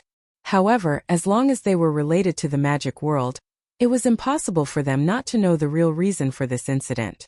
Thus, it wouldn't be long before Noah first defeated the oldest demon king, then defeated the unparalleled Wuxia king, and finally won against the combined forces of Warban, Luo Hao, and Tony. News of Noah's incredible battle prowess should spread throughout the entire magic world. After today, Noah would definitely become the most famous and most untouchable person in the entire magic world. However, no matter what kind of uproar the magic world would cause because of this incident, it had nothing to do with Noah. With the help of Alice, Erica, and Liliana, Noah settled the three deicide down. Then he returned to his original hotel room, sat down on the bed, and closed his eyes. Although the several battles with Warban, Luo Hao, and Tony did not cause much harm to Noah, Noah had consumed a lot of energy. The physical and mental exhaustion was just one of the reasons. The real consumption was Noah's curse power. Before becoming a deicide, Noah's curse power was already very extraordinary. After becoming a deicide, Noah's curse power was naturally much higher than that of other deicide.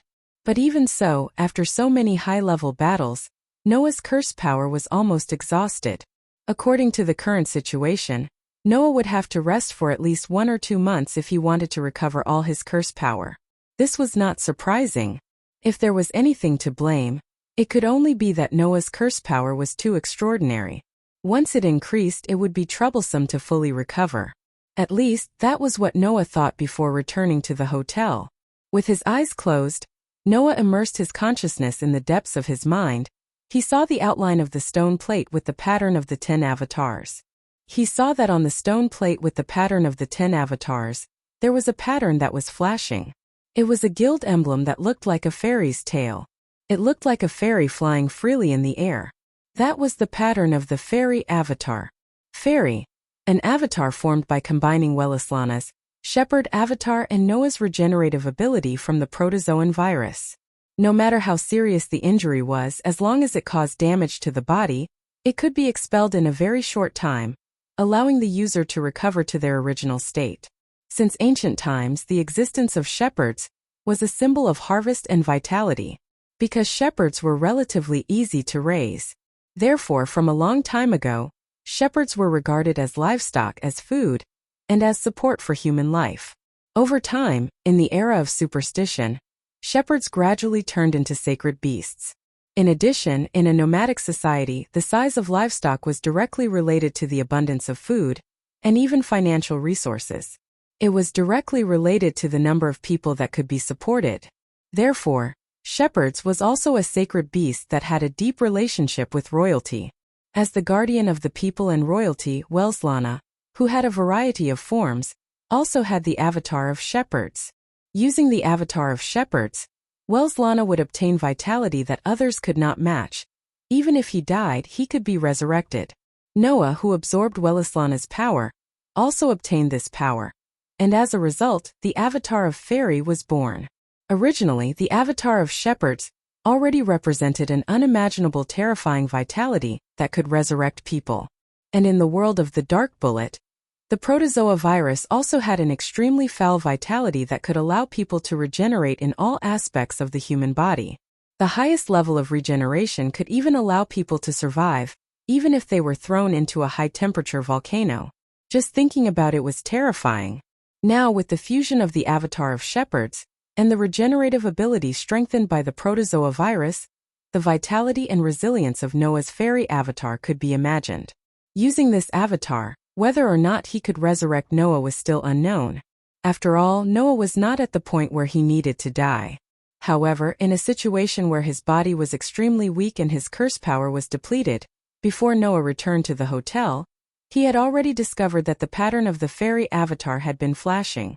This made Noah puzzled, and he faintly had some guesses. Let's give it a try. After making up his mind, Noah chanted the spirit of words. Noble and smart, elegant and beautiful, I praise your life. Here you are integrated with nature, accompanied by the chanting of the fairy, that was like a mumble, but also like a soundless dream. Noah's body began to fluctuate with a burst of brilliant starlight, as if he was wearing a coat made of the stars in the sky. His whole body exuded an extraordinary aura. Under the shroud of the starlight, Noah's appearance did not seem to change, but the changes inside were huge. First of all, the extreme fatigue that had been shrouding Noah's heart began to slowly dissipate. Secondly, Noah's greatly depleted curse power began to become active, as if an invisible curse power lake was suddenly connected to his body, allowing Noah's curse power to rapidly recover. Aware of this change, Noah's spirit was lifted, and he was surprised.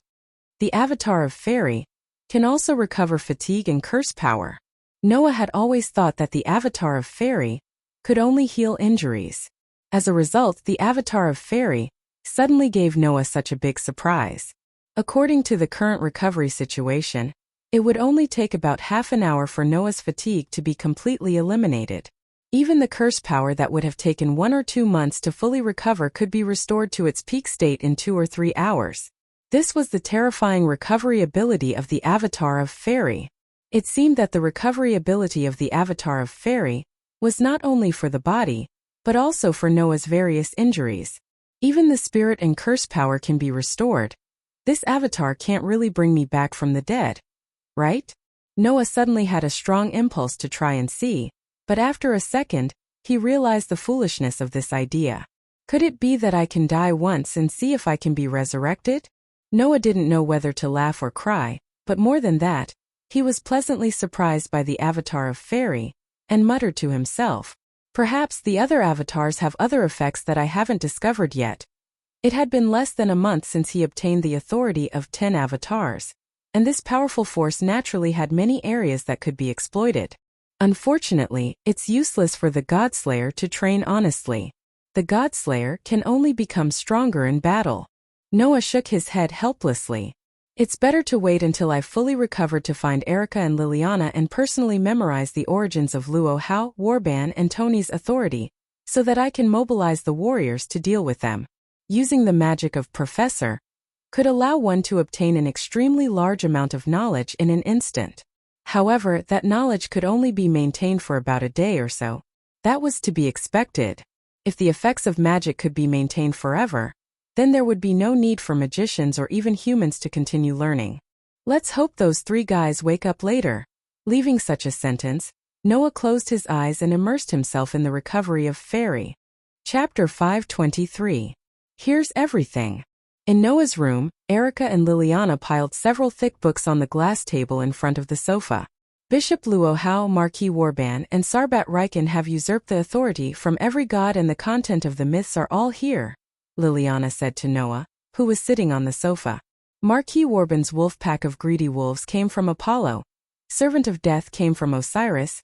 Storm came from Fengbua, Rainmaster and Thunder God. Even the pupil of Sodom came from the one-eyed Roman god of war, Horatio Cocleus. It's quite detailed. Archbishop Luo Hao's Vajra divine art came from King Luo Yan, and the secret Vajra warrior came from Gayatri. The dragon roar and tiger roar came from Gayatri. These 2 divinities are also recorded here, Erica added. Also, the origin of Sarbatri's lacerating silver hand, the origin of Nuada, the origin of Siegfried's protection of steel, and the origin of the authority that can make all mystical powers go berserk. The records of Dionysus, the god of wine in ancient Greek mythology, are also here. Hearing this, Noah directly picked up a rather old and heavy book that was closest to him and casually flipped through it. Thanks. With these, my warrior avatar can be fully utilized. It should be much easier to deal with Luo Hao, Warban and Tony. They won't be able to act rashly anymore. As mentioned earlier, the knowledge obtained from the professor's magic could only be stored in the mind for about a day. That was to say, the large amount of divine knowledge that Noah obtained from Erica, and Liliana yesterday was all gone. He could no longer use that knowledge to activate the warrior avatar. Originally, Noah was still thinking that with his special physique, if he could completely absorb the power that entered his body, he wondered if he could also absorb the knowledge brought by the professor's magic. In the end, Noah did not know if it was because what entered his body was not power but knowledge. He still remembered the knowledge of the gods clearly yesterday, but when he woke up early this morning, he could not remember all of it. Although it was a little regretful, Noah, who was already mentally prepared, was not disappointed. He then went to ask Erica and Liliana about the divine knowledge yesterday. Erica and Liliana immediately said that it was too troublesome to teach by word of mouth, so they simply asked the people in charge of the copper Black Cross and bronze Black Cross branches to send the books that recorded the divine knowledge for Noah to read by himself. As long as the contents of these books were all memorized, Noah could at any time forge a sword that could be used to deal with Warban's wolf pack, Servant of Death, Stormy Storm, and Eye of Sodom, as well as authority that could be used to deal with Luo Hao's Vajra Vigor, and Dragon and Tiger Roar, Tony's lacerating silver hand, Steel Shield, and Berserk Divine Wine, that was later named by the Sage Council. The Sword of Gold was also the Sword of Wisdom.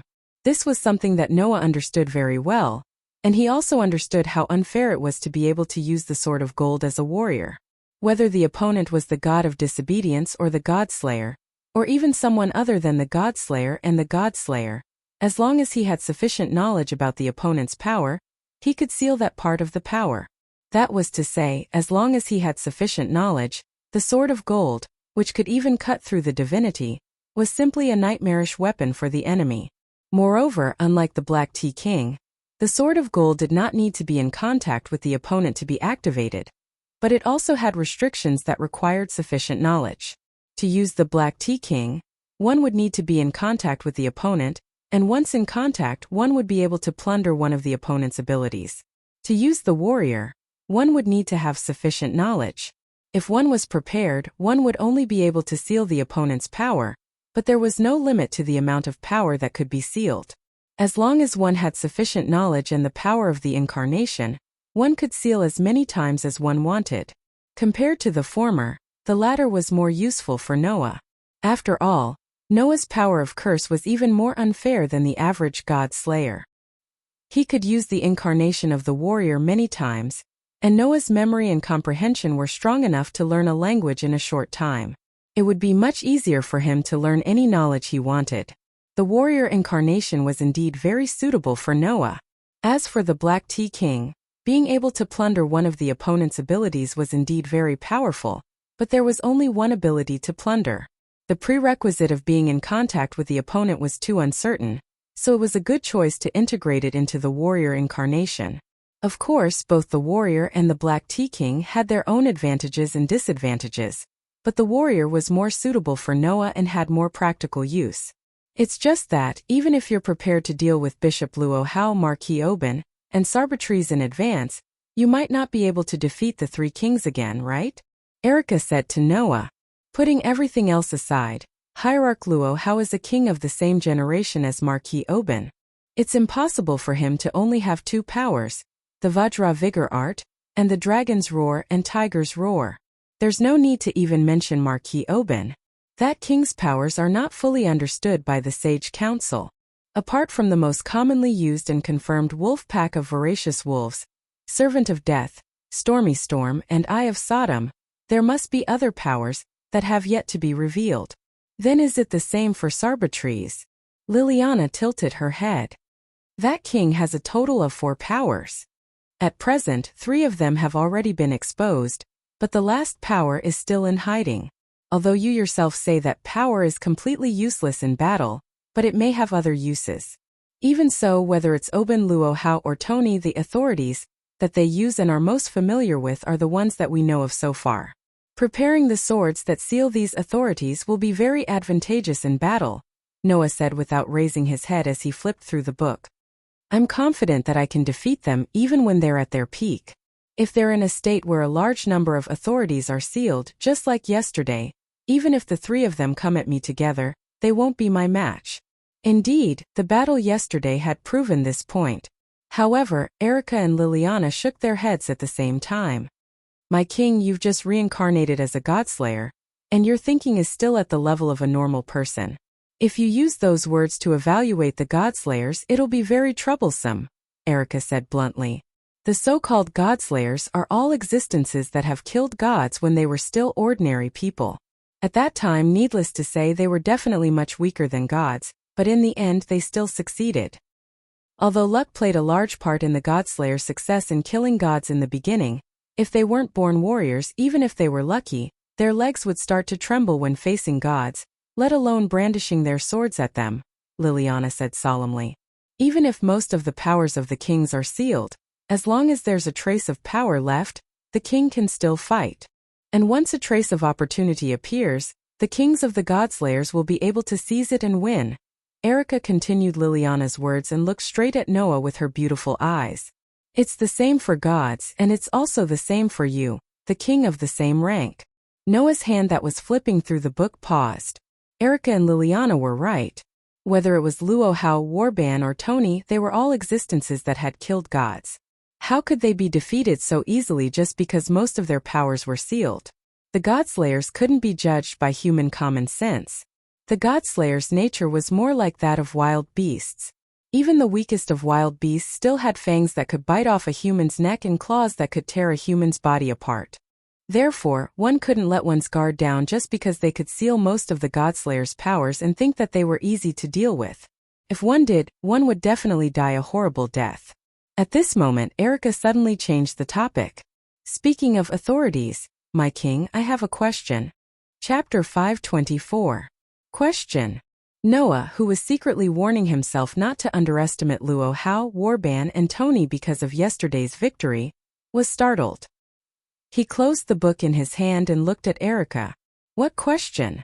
Liliana also looked at Erica in confusion, as if she didn't know what Erica's question was. Under such circumstances, Erica pondered for a moment and spoke. Yesterday you did use the golden sword that was specially designed to deal with the god of disobedience and the godslayer. It's a sword that can cut through godheads.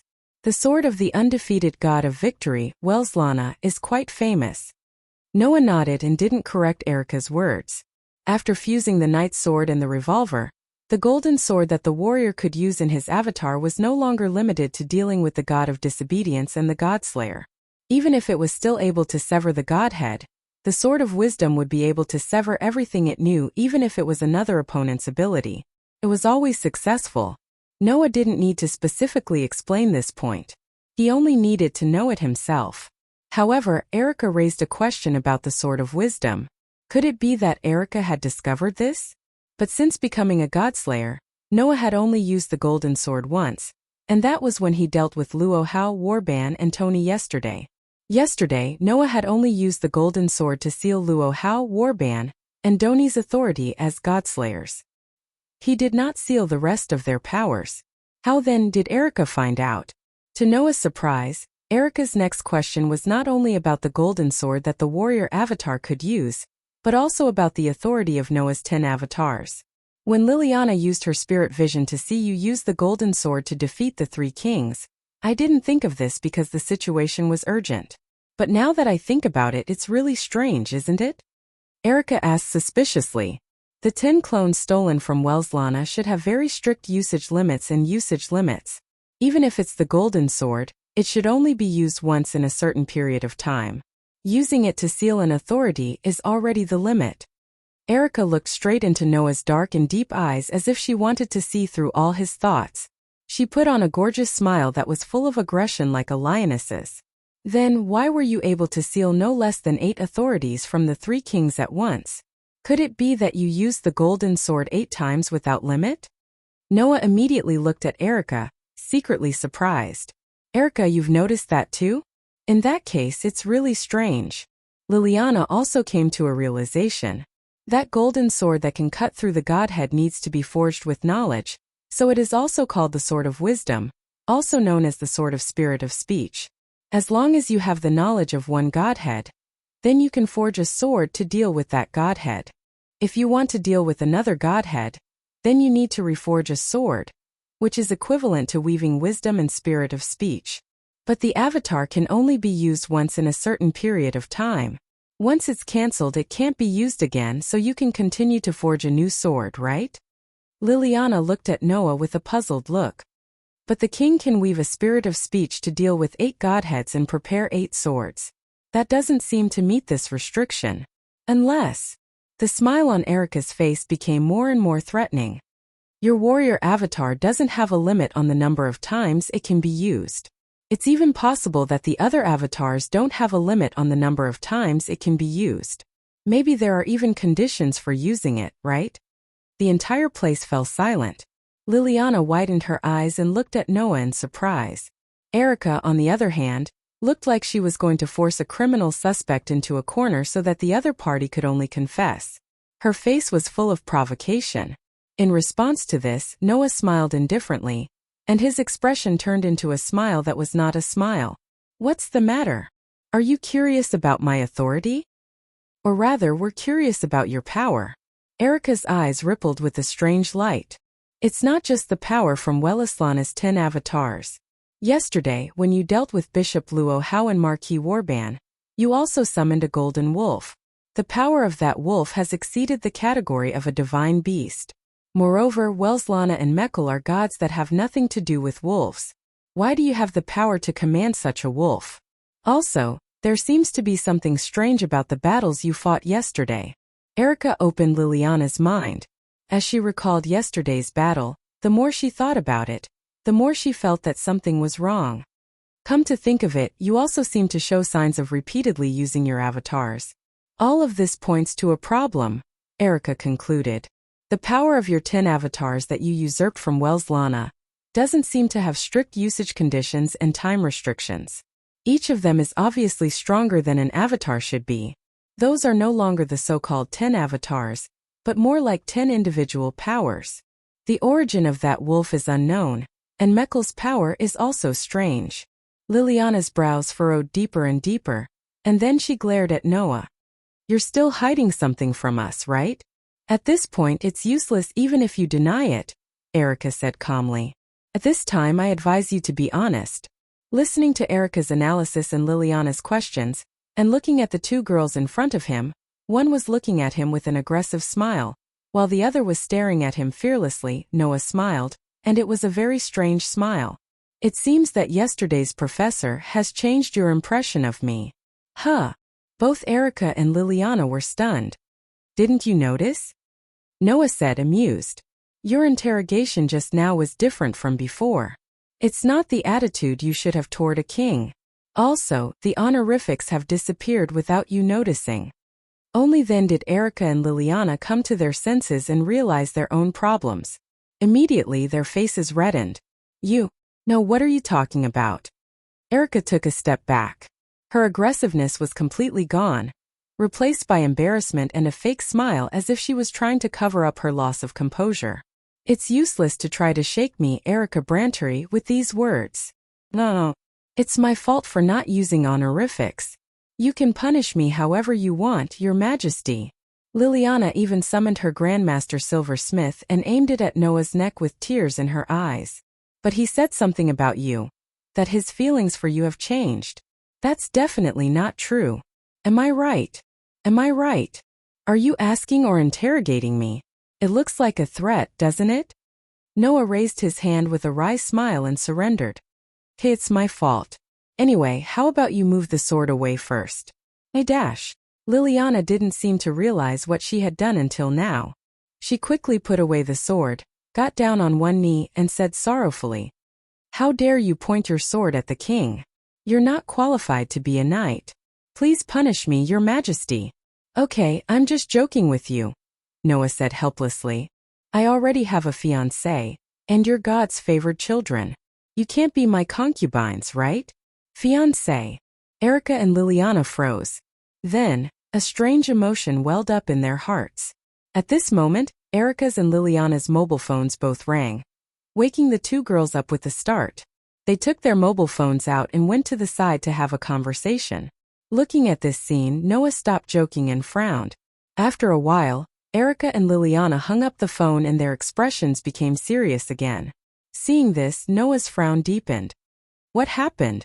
Erica and Liliana looked at each other, nodded, and answered in unison. Sect leader Luo Hao, Marquis Warban, and Salbart have all woken up. Hearing this, Noah looked at the book in his hand. They really woke up at the wrong time. Chapter 525. In a luxurious hall on the top floor of the hotel that was comparable to a conference room, a strange, heavy and tense atmosphere filled the air. Noah, who came in with Erica and Liliana, could tell where the strange, heavy and tense atmosphere came from at a glance. In the center of the hall, at a round table that looked like a conference table, Luo Hao, Warban, and Tony were facing each other at the farthest distance. Although it was called a confrontation, it was actually just Luo Hao and Warban looking at each other. Luo Hao looked at each other with a haughty look like a tyrant looking down on the world, while Warban smiled unhurriedly. His evil eyes flashed with an evil glint, making the atmosphere extremely heavy and tense. As for the strange atmosphere, it came from the third person present. Ha ha ha. Ha ha ha ha. The table in front of Tony was full of dishes, and Tony was eating and drinking as if there was no one around him. It was as if he didn't notice the tense atmosphere at all. His attitude made the heavy and tense atmosphere around him strange. The first person to notice Noah's arrival was Tony. Yo, Noah. Just like before, Tony greeted him in the same way as before. Oh, you're here too? I thought you weren't here. Upon hearing Tony's words, Luo Hao and Warban finally looked away from each other and turned to Noah. As soon as he saw Noah, Warban's aged face curled into a sinister smile like a lone wolf eyeing its prey. Luo Hao, on the other hand, knitted her beautiful brows when she saw Erica and Liliana standing behind Noah. Who are you?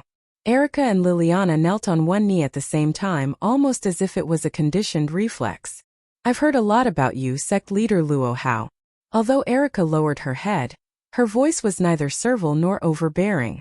I'm Erica Brantley, the Grand Knight of the Italian Magic Association Red Bronze Black Cross. I'm here to pay my respects to the Eastern Martial Arts King. Liliana Kranikar also sends her greetings to you, Sect Master.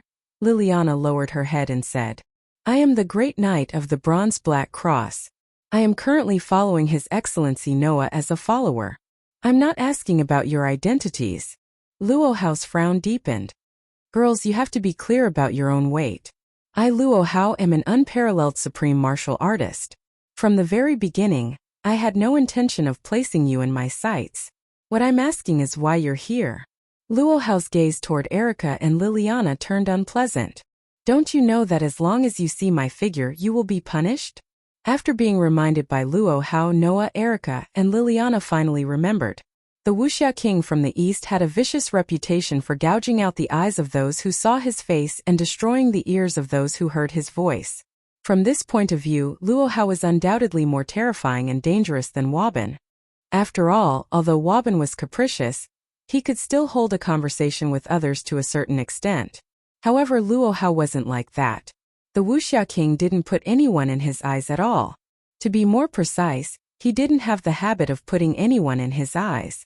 Even a child prodigy who was promoted to a great knight before reaching adulthood was no different from an ordinary person in Luo Hao's eyes. Therefore, Luo Hao's reprimand wasn't angry. Instead, he was disinterested.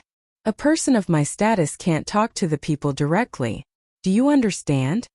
Luo Hao said coldly. Those who look directly at my body will have their eyes gouged out, and those who hear my voice will have their ears cut off. Girls, I don't have any followers around me to carry out the punishment, so you'd better carry out the punishment yourselves. Luo Hao stated this dangerous sentence in the most natural tone, as if he was talking about the existence of gravity on Earth. He didn't realize how ridiculous it was at all. Obviously, Luo Hao didn't have a correct outlook on life.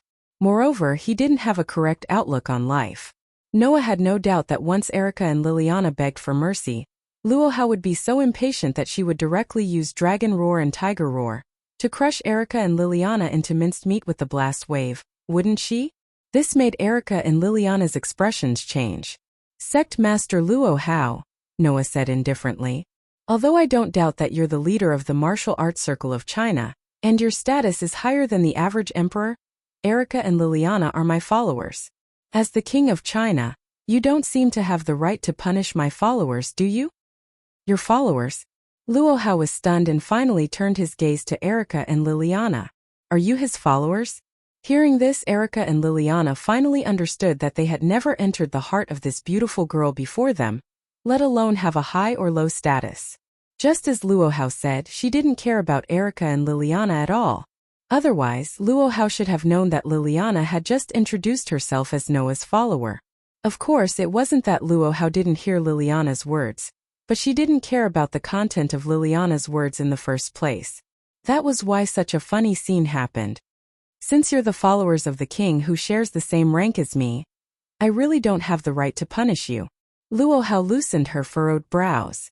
The two countries are at war. Even the emperor has no right to punish the envoys of the king of a foreign country. Girls, apart from the king who shares the same rank as me, there are definitely no more than 5 people who can see my face. You should rejoice. Yes. Sect Master Luo Hao. Erica and Liliana secretly heaved a sigh of relief. They remained kneeling on one knee, lowered their heads, and stopped talking. Warban, who had been watching the show from the side, sneered. It seems like the people I like aren't even qualified to enter the eyes of the Wuxia king of China. It's great that we have different interests. That was right. Warban liked people like Erica and Liliana who wouldn't be obsequious to him. To Warban, nothing was more boring than obedience. Therefore, people like Erica and Liliana who would bare their fangs at him from time to time, and were neither servile nor overbearing, were the perfect targets for Warban.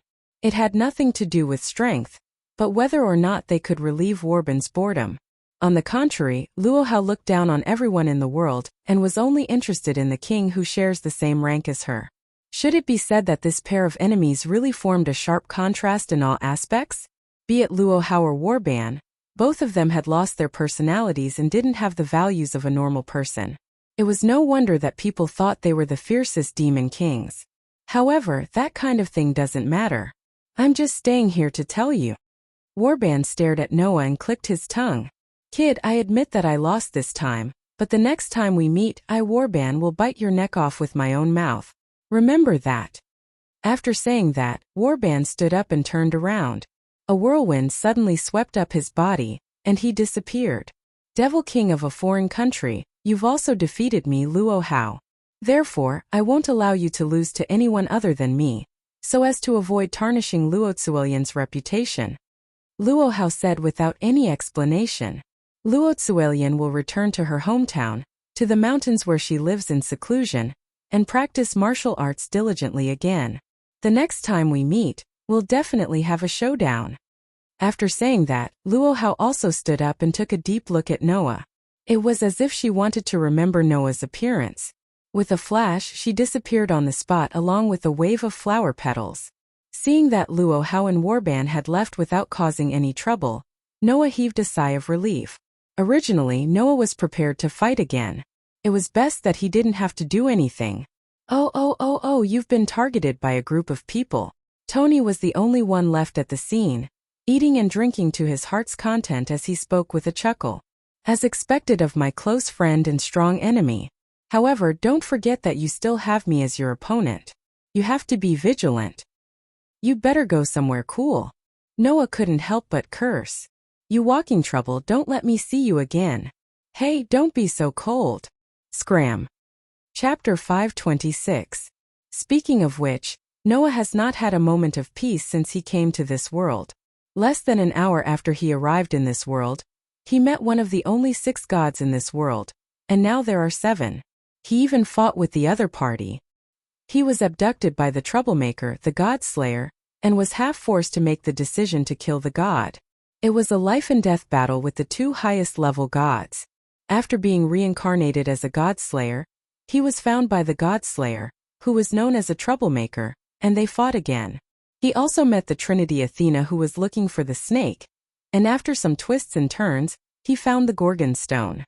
Then, 2 of the most ancient and ferocious demon kings that Athena had lured over came looking for me. Not only did I fight them once, but I also killed 3 demon kings of the same rank. I was targeted by this group of people. It had only been less than a month since Noah came to this world, but he had already encountered things that others might not have in their entire lives. He was involved in one battle after another. Fortunately, in the end, Athena seemed to no longer intend to take the Gorgon stone from Noah's hands, and after making the decision to temporarily leave the Gorgon stone with Noah, she disappeared. Originally, by right, the whole thing should have come to an end, and Noah would also have the long-awaited peace. However, in the following days, Noah realized how naive his idea was. He didn't know if Noah was destined to not be too peaceful in this world, or if the people who killed gods were destined to not be peaceful. After Luo Hao, Warban, and Tony all left, Noah took Erica and Liliana on a journey that could only be described as legendary. In an unknown rural place, they confronted the evil magic society head-on. In unknown ancient ruins, they were fancied by various mythological beasts. In unknown deep mountains and forests, they were challenged by inexplicable powerhouses. In all kinds of unknown or well-known places, they were found by all kinds of matters related to God, and fell into the whirlpool of a battle of wits and courage. In the end, Noah, who only wanted to travel while looking for clues about the world fragment, did not really look for the world fragment for even a day. Instead, it was as if he was cursed, and he unknowingly went deep into the center of all kinds of events. In the end, Noah, who originally wanted to deal with it casually, ended up doing all kinds of important things that were definitely worthy of the headlines. For example, he could destroy the evil magic society along with their headquarters.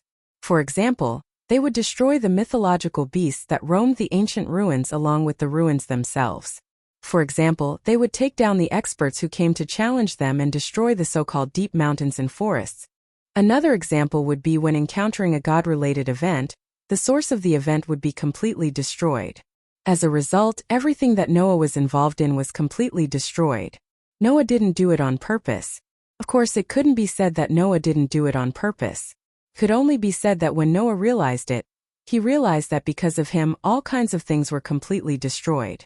Noah didn't want to cause such damage at all. However, the God-slayer was born to be a warrior. Once he got serious, his body would naturally enter the best combat state, allowing him to exert 100% of his strength. Therefore, generally, when Noah got serious, even if he deliberately restrained himself and held back, it would still lead to the destruction of the battlefield in the end. It couldn't be helped. The authority of the 10 incarnations, which was derived from the power of Noah, Welslana, and Mekar, was too powerful. Sometimes, even if he held back, it would still cause great damage. In addition, the God-slayer itself was an existence that could become stronger in battle. Noah had disappeared, and the limitation ability that was integrated into the 10 incarnations could also allow Noah's authority to enter a state of self-enhancement when not in use. Whether Noah was fighting or not, he could make the authority stronger. In this way, the damage caused could only be greater. There was absolutely no possibility of it being smaller. Therefore, generally, when Noah realized it, the surroundings had already been destroyed. Noah lived like this for 3 months. It wasn't until 3 months later that Noah finally grew through all kinds of battles. He finally had full control of the authority of his 10 incarnations. As long as Noah was careful not to overdo it, he could control the power of the authority and not cause unnecessary damage for no reason. The premise was that he didn't encounter an opponent that needed to use too much power to deal with. It's here. In front of a hotel, Liliana took out her mobile phone. After checking a little, she nodded to Noah. "This is the hotel I booked before coming to this city. Let's rest here today. I can finally stay in a luxurious hotel room," Erica complained. "I don't want to stay in a hotel that doesn't even have a bathtub full of petals when I take a bath. Do you have to go through so much trouble to take a bath?" Noah sighed. "Sure enough, a young lady is a young lady. Even if I, Erica Brantley, am a young lady, I'm the most gorgeous and honorable kind of young lady," Erica said to Noah matter-of-factly. "I'm not the willful young lady in your impression. Then why don't you try not complaining when you suffer a little?" Noah rolled his eyes at Erica and then praised Liliana. "You're more obedient. Every time you enter a city or town, you'll book a hotel or inn in advance. It's much easier for us." "No." Liliana couldn't help but blush at Noah's praise. "As the king's knight, you should at least do this much." Looking at Liliana's shy appearance, Noah couldn't help but smile. After 3 months of getting along, Noah had already understood that although Liliana appeared to be rigid on the surface, she was full of the flavor of a young girl in her heart. At the very least, Noah knew that Liliana was not good at dealing with heartfelt praise from others. On the contrary, Liliana could calmly accept the praise of her achievements as a prodigy. Perhaps it was because to Liliana it wasn't an achievement to be shy about but an achievement to be proud of. A knight. After hearing Liliana's words, Erica looked at Liliana with a teasing look. "Not a servant but a knight? Cut the crap." Liliana glared at Erica. "After such a long time, your mouth is still as dishonest as ever." "Well, aren't you the same, Lily?" Erica retorted calmly. "You should change your habit of speaking without thinking when you're angry. Our king is still around." Upon hearing that, Liliana became even angrier, but she also began to have scruples about Noah. She could only shut her mouth and grumble unhappily. "I'm going to purchase some necessities tomorrow in case it's inconvenient to go to a rural area with nothing like before. Then I'll have to trouble you, Lily." Erica waved her hand. "That kind of job of buying things in the noisy downtown is really not suitable for me. As a noble lady, I should eat in a high-class restaurant or go shopping in a famous commercial center." "You're so annoying," Liliana replied in a displeased tone. "You're just lazy." Noah spread his hands helplessly as he watched the 2 beautiful ladies, one in gold and one in silver, start their daily bickering. "All right, go in and rest. We'll only stay in this city for a day before continuing our journey." Upon hearing this, Erica and Liliana looked at Noah with a strange expression. "You're right." Erica shrugged. "We should only stay for a day." "That's right, we should." Liliana sighed. "If there aren't any accidents." "Wait, don't say such ominous words. I really don't want any accidents to happen. We'll only stay here for a day. Perhaps it was because he was recalling his experiences in the past 3 months, but a shadow appeared on Noah's face. If possible, I really don't want to have anything to do with gods and mythical beasts. After saying that, Noah walked into the hotel with the amused Erica and Liliana. Unfortunately, Noah's prayer was destined not to be fulfilled. Chapter 527. It was nighttime. In one of the rooms of the hotel that Liliana had booked, Noah was sitting on the bed, flipping through a book. Of course, it was a book that recorded the myths of some gods in the mythological system. In the past 3 months, whenever Noah was free, he would ask Erica and Liliana to provide him with books on the mythological system so that he could memorize the knowledge of various gods in his mind. Needless to say, this was to prepare for the golden sword that could only be used in the form of a warrior.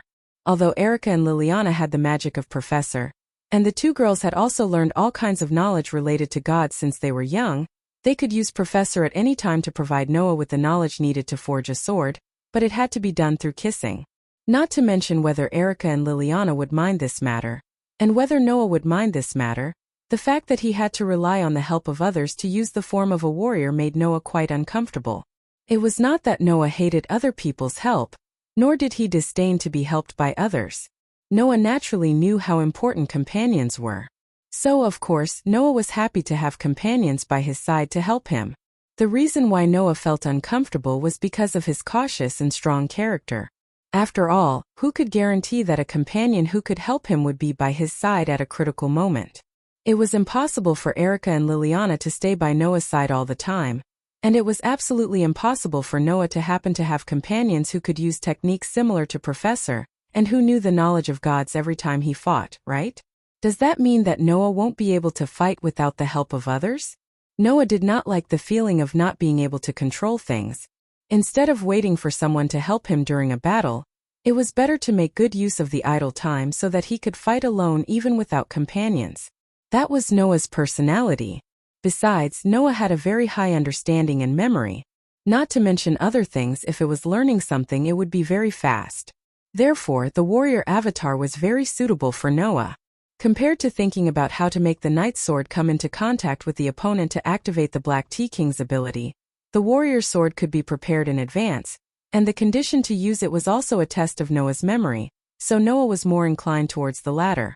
Although it was a pity that he did not have the ability to plunder other people's abilities like the Black Tea King, now that he had the authority of the 10 incarnations, Noah had a lot of abilities. There was no need to think about plundering other people's abilities anymore.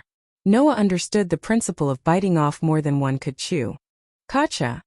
While Noah was still flipping through the books and memorizing the knowledge of every god in his mind with his powerful memory and comprehension, the door of Noah's room was opened with a slight sound. Outside the door, Liliana walked into Noah's room with a tray. On the tray were some dishes and a cup of fragrant black coffee.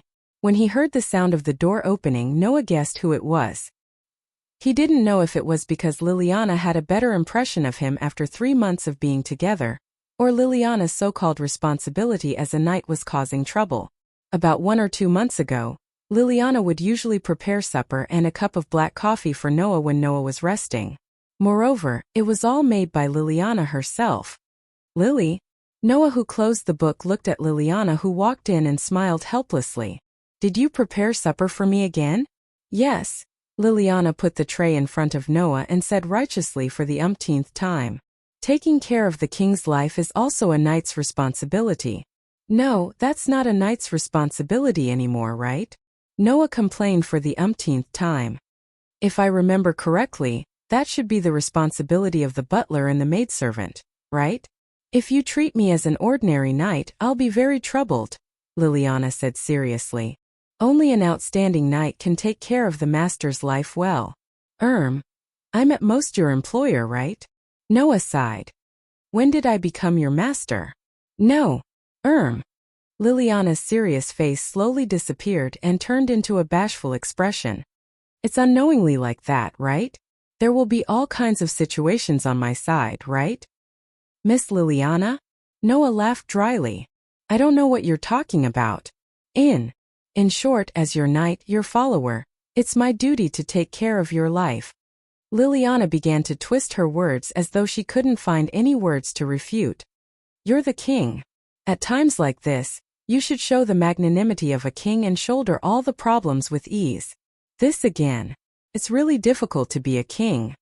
Noah shook his head with a wry smile, but he still picked up the cutlery and tried a mouthful of Liliana's cooking. At this moment, Liliana's expression relaxed and she asked with anticipation and nervousness. How is it? It's not the first time I've eaten your cooking. Haven't you commented on it many times in the past? Noah picked up the black coffee that Liliana brewed and took a sip. Actually, I'm also quite surprised that you're so good at cooking. Erica, the missy, wouldn't spend her time on boring things like cooking. Instead of cooking personally, Erica should be more willing to spend her time choosing the clothes to wear, right? As for Liliana, Noah thought that a serious and strict person like her would be more willing to spend her time on improving her swordsmanship and magic. But in the end, Liliana was very good at cooking and even housework, giving off the vibe of a young lady. I know who you're comparing me to, but if possible, I really don't want you to compare me to that woman. Liliana was speechless as though she saw through Noah's thoughts. That vixen doesn't understand the manners of a young lady at all. She teases others with a devilish smile and makes others fall into a bottomless hell. That's the nature of that vile woman. Please don't compare me to her. Indeed, rather than saying that Erica's character is gorgeous, it's more like saying that she's cunning. Noah shrugged. But in my opinion, there are indeed many aspects of both of you that are worthy of being compared to each other. Is that so? Liliana frowned and her tone was filled with displeasure. What are you referring to? The most obvious thing is your talent in swordsmanship and magic. Everyone knows that you two are the only prodigies in Italy, so it's normal to compare the two of you, right? Noah said casually while sipping his black coffee. Apart from that, you don't have much overlap in other aspects, but each of you has something that you're good at. Erica has an extraordinary talent in socializing, and she's been in charge of communicating with the big shots in the past 3 months, which saved me a lot of trouble. However, she's not good at delicate work. On the contrary, although you're not good at feigning civility with others, you're very good at delicate work. You're also very good at housework and cooking, which complements Erica perfectly. Noah put down the black coffee in his hand and cast his gaze at Liliana, who was still frowning. I think Erica must be very clear about this in her heart, which is why she's focused on dealing with the big shots of the various magic associations and left me in your care. To be honest, the two of you, one in charge of external affairs and the other in charge of internal affairs, have really helped me a lot. Nguyen suddenly smiled. In my opinion, both of you are excellent knights. Be it the same martial arts or the things that you're good at, I always feel that without the two of you, I wouldn't be able to read as leisurely as I am now. I'm very grateful to both of you. Liliana's tightly furrowed brows slowly relaxed and she sighed. Since you've already said that, what else can I say? You don't have anything to say, but I have a lot to say. Noah changed the topic. Actually, I've always wanted to ask you a question. Liliana was taken aback. I hope you can answer it seriously. Noah looked straight at Liliana. Do you really think it's good to be by my side?